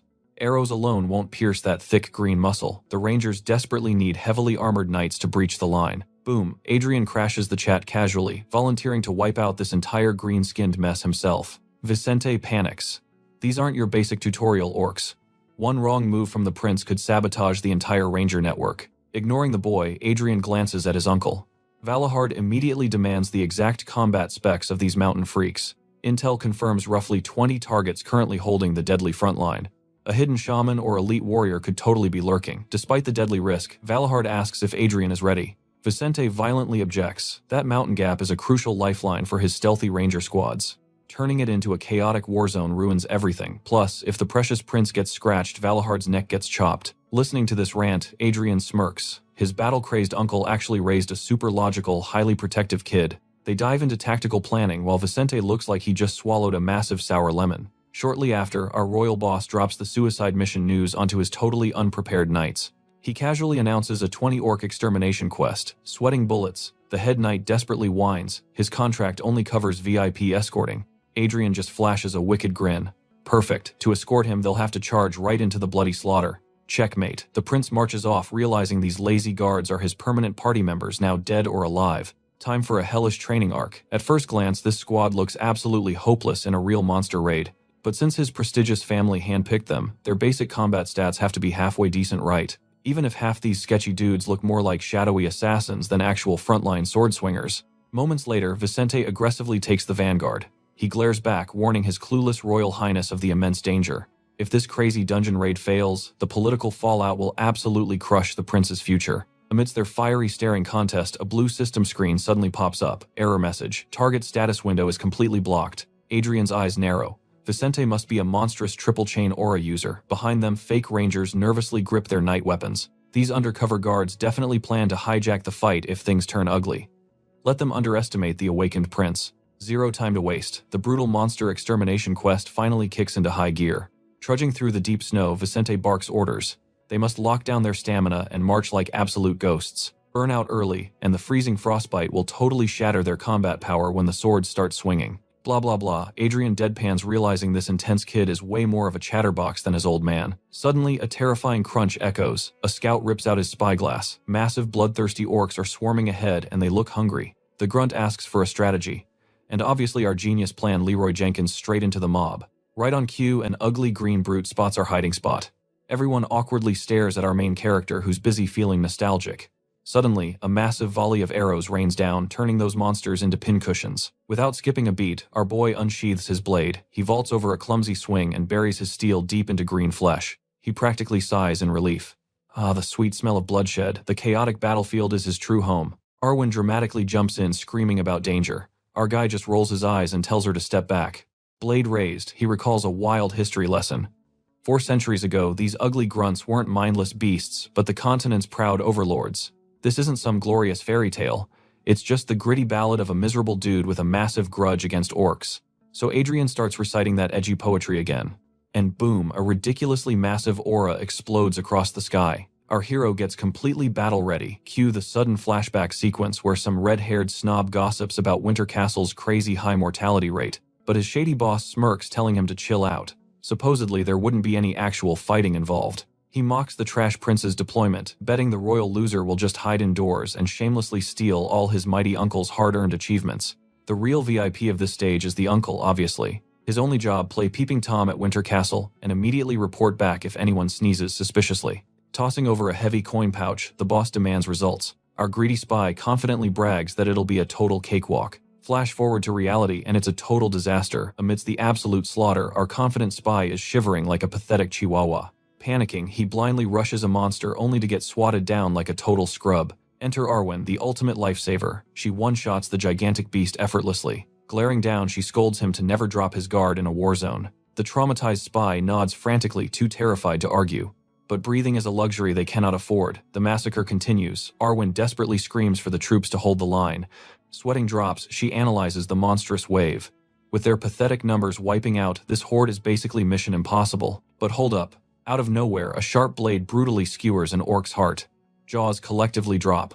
Our crazy main character is officially done playing games. Standing in a literal sea of monsters, this absolute madman flashes a fearless grin. Zero hesitation, he violently blitzes the next target. A dark memory surfaces. No matter how many greenskins that old master slaughtered, the thirst for blood was never quenched. Driven by pure spite, he endlessly roamed those cursed badlands hunting his sworn enemies down. His mana core had completely dried up centuries ago, but the stubborn old fool refused to die. Every agonizing step drained his youth. Only that terrifying demonic sword fueled his decaying body. To fulfill one last miserable wish, he was literally setting his remaining life force on fire. Just another tragic, non-playable character who lost his wife and daughter to the monsters. Yep, welcome to the classic cycle of Manhwa revenge. And tragically, by the time he finally cornered his lifelong nemesis, his body was utterly shattered. Dragging his ruined limbs, he lunged, but realistically, raw willpower isn't enough to snap a curse of destiny. Eaten alive by old age, the warrior collapsed. Yet the absolute legend kept glaring until his dying breath. Just another unsung tragedy swallowed by history without a single round of applause. Since our boy was literally a sword back then, he's the sole witness. Snapping back to reality, the monster wipeout is already complete. Well, at least on the main character's side, because over in the peasant zone, the extras are still fighting for their lives. Gripping his hilt, Adrien smirks. The forgotten memories finally click into place. He finally recalls the infamous poem of vengeance, an ancient track that lacked an ending. Time to drop the final verse. Without missing a beat, he charges into the green meat grinder like an absolute boss. Locked in the zone, a blue holographic window pops up. The system confirms a brand new verse has dropped for his edgy poem. Chanting the cursed lyrics, he declares he will butcher these freaks as a tribute to the old man's ghost. The system dings. The vengeance track has evolved into a full-blown requiem. He glances around, realizing the slaughterfest is officially over. Vincent dramatically snaps an enemy banner over his knee, roaring that the greenskins are wiped out. Absolute victory. Adrien squints, realizing something insane.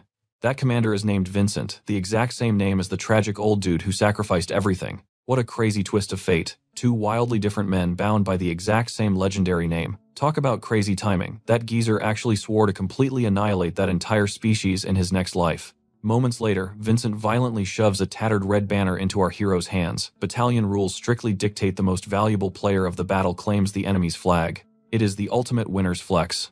A completely priceless artifact, and its legendary new owner is none other than our boy. Arwen totally fangirls over his royal highness, praising his insane battlefield courage. Suddenly, the entire squad bows down, while our kid practically glows with absolute joy. Hoisting his new toy high, he proudly declares their epic triumph over the orc horde. Just like that, the troops officially accept our hero, welcoming him to Winter Castle. Honestly, the dude was way too obsessed with his shiny new prize. But then Vincent, radiating pure smugness, casually drops that he owns 16 of them. Oh snap, the petty flex battle has officially begun. Adrien just silently glares at him. But our guy straight up ignores the flex, shamelessly declaring the banner his one true destiny. Later on, the squad is casually roasting the orc camp. Vincent points out their miraculously low casualty rate against such an elite mob. Arwen still mourns the tragic losses, but cold-blooded Vincent insists that ultimate victory honors the dead. Paying respects with the fresh blood of their slaughtered enemies. That is the hardcore Valahard way. Hearing this edgy philosophy, our boy squints at the night. Could this guy seriously be the reincarnation of that legendary figure? He quickly calls him out, asking if the 3rd Legion had been secretly stalking them. Sweating slightly, the knight crafts a flimsy excuse about conveniently bumping into some nearby rangers and teaming up. Adrien sarcastically praises such a magically convenient coincidence. Obviously, our boy is not buying that garbage. He knows Vincent secretly planned this backup because he doubted his skills. Deflecting, Vincent changes the subject. How did heavy elite orcs sneak down the mountain without triggering a single ranger trap? Whatever the reason, heading back to base is the smartest play. Soon enough, the squad reaches the fortress. The big boss, Valahard, praises their epic, flawless clear, thrilled they survived the messy raid. Meanwhile, Adrien is still obsessively stroking his flag. Seriously, dude, give it a rest. The exhausted guards whisper that it is literally his 11th time flexing it, but our totally oblivious main character completely tunes out the haters. Vincent warns his dad about the suspiciously early orc spawn. Either they chased a massive boss monster or the mountain's ecosystem is crashing. Honestly, both scenarios are a massive headache for our crew. His dad sighs, wishing he could let them sleep, but this crisis demands immediate action. The whole party marches inside the stronghold. Before leaving the normally frosty Vincent side-eyes, our hero awkwardly admitting his fighting skills were top tier. Completely missing the compliment, our boy tilts his head and calls the knight an absolute weirdo. Arwen giggles, explaining that the tsundere knight is just severely embarrassed about suddenly acting nice. Right on cue, Adelia rushes over to celebrate his safe return. Oh no, brace yourselves for the cringe. The kid instantly whips out the cursed flag again, asking if she recognizes his legendary loot. Somebody please end my suffering.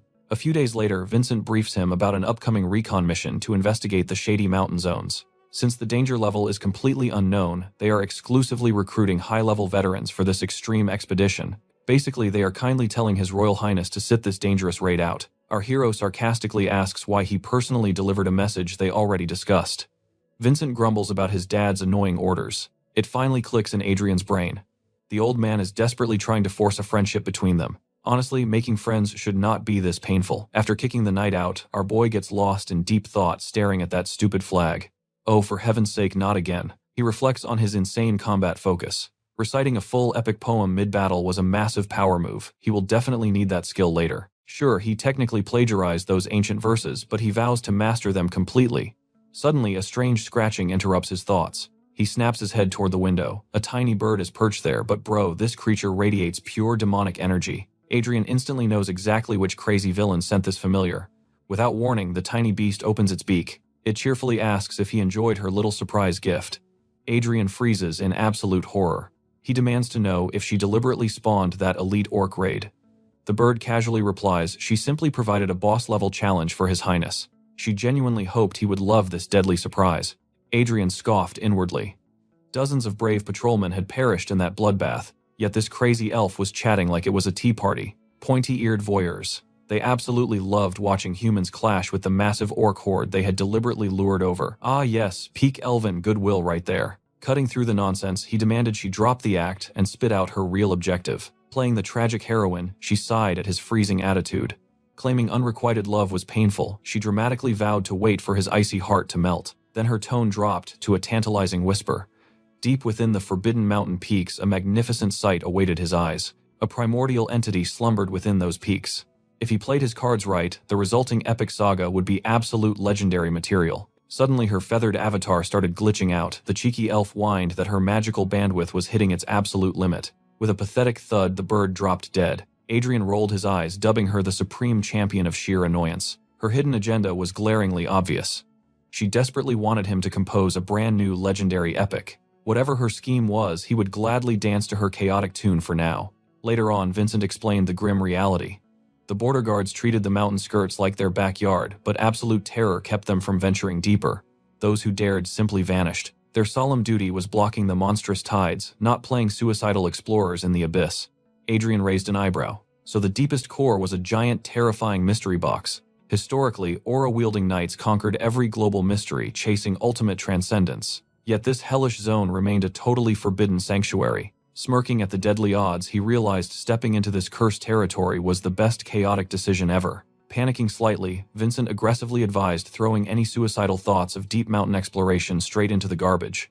Adrien casually promised to behave. But come on folks, we all know this crazy bastard is absolutely going in. Well, maybe he would hold off for today, just wait for the inevitable chaos. Polishing his shimmering blade, his curiosity burned like wildfire. The urge to blindly charge into that forbidden zone was practically eating him alive. But first, he needed more glorious victories. Suddenly, Valahard blew the massive war horn. An enemy ambush was instantly confirmed. The armored knights hit battle formation as our grinning hero arrived. Pointing toward the distant peaks, his uncle highlighted the crisis. Bleeding scouts were desperately sprinting downhill, leaving Adrien utterly confused by their sheer panic. Suddenly, a massive wave of brutal orcs charged out, riding giant ferocious wolves. Alarm bells rang in our hero's mind. His uncle growled that those bloodthirsty beasts should have logically slaughtered the runners ages ago. As the frantic survivors rushed the fortress gates, one incredibly brave soul realized the grim math. He heroically turned back, sacrificing himself to block the savage tide. Buying precious seconds for his fleeing brothers, the lone warrior fought bravely before ascending to the great beyond. Tragically, his noble sacrifice failed to save the stragglers. From the towering ramparts, the garrison helplessly watched the brutal massacre unfold. Valahard barked a harsh order commanding everyone except the elite border watch to abandon the defensive walls immediately. Despair choked the remaining troops. Turning to his uncle, Adrien sharply questioned if he was dragged here just to witness this nightmare. His uncle nodded grimly. The whole slaughter was a painfully obvious trap. Sending backup would just feed more fresh meat to the grinder. Vincent chimed in, sighing that human logic completely failed against those unhinged beasts. Those freaks lacked survival instincts, thriving on endless meat grinder warfare. With the deadly winter just starting, rushing out in a blind rage was pure suicide.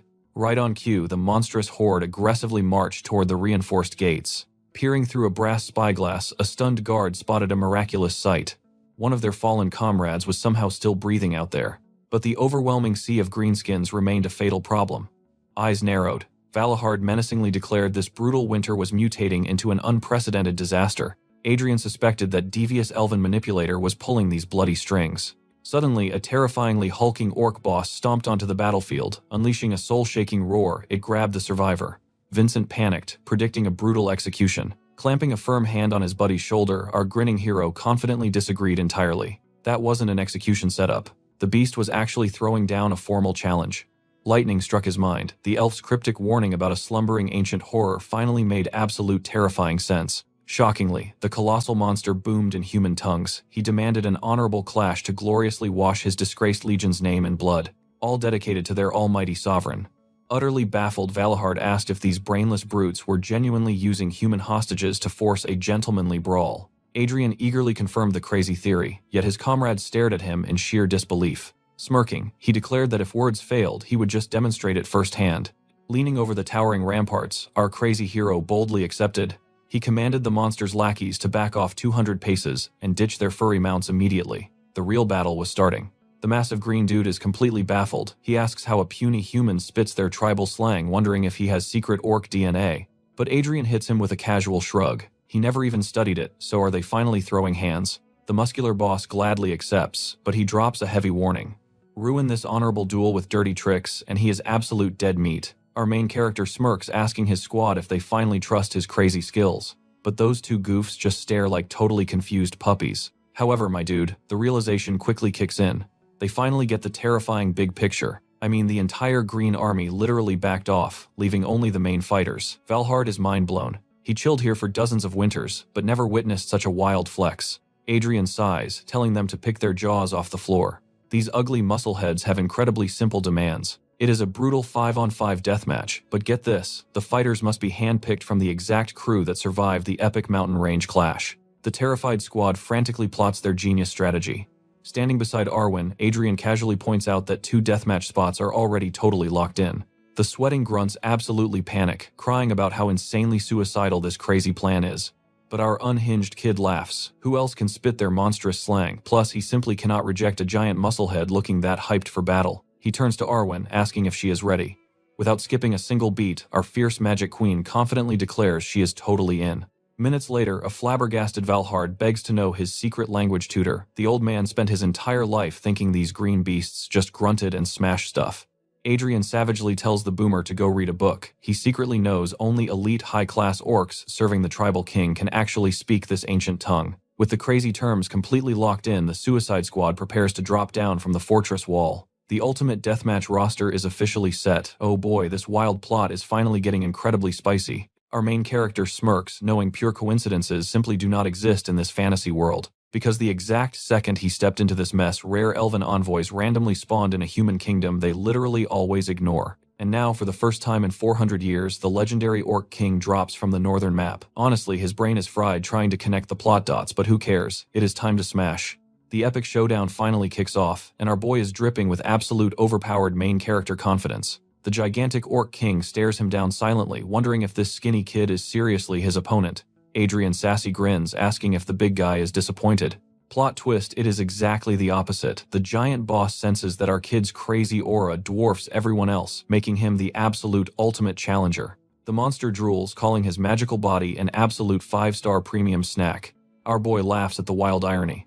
How hilarious that a giant monster is the very first guy to fully respect his crazy stats without any human prejudice. Right on cue, Vincent totally panics. He cries that the boss is insanely overpowered and begs to swap places, but our main character literally has zero time for his dramatic nonsense. After all, Vincent has his own epic match to worry about. These beasts clearly hate peaceful dialogue, so the two titans instantly lock into their hardcore battle stances. Adrien yells that monsters do not politely take turns like fancy knights. Blasting forward, he screams at his terrified squad to do whatever it absolutely takes to survive. As the chaotic slugfest drags on, it is honestly impossible to tell who holds the winning plot armor. Our boy lands a crazy combo on the boss, but it literally deals 0 damage. The smug beast sighs, absolutely roasting him for having garbage physical stats despite his legendary aura. Our kid just smirks, revving up his overpowered mana heart. He casually announces that the real boss phase starts right now. A spine-chilling, monstrous aura instantly swallows the entire battlefield.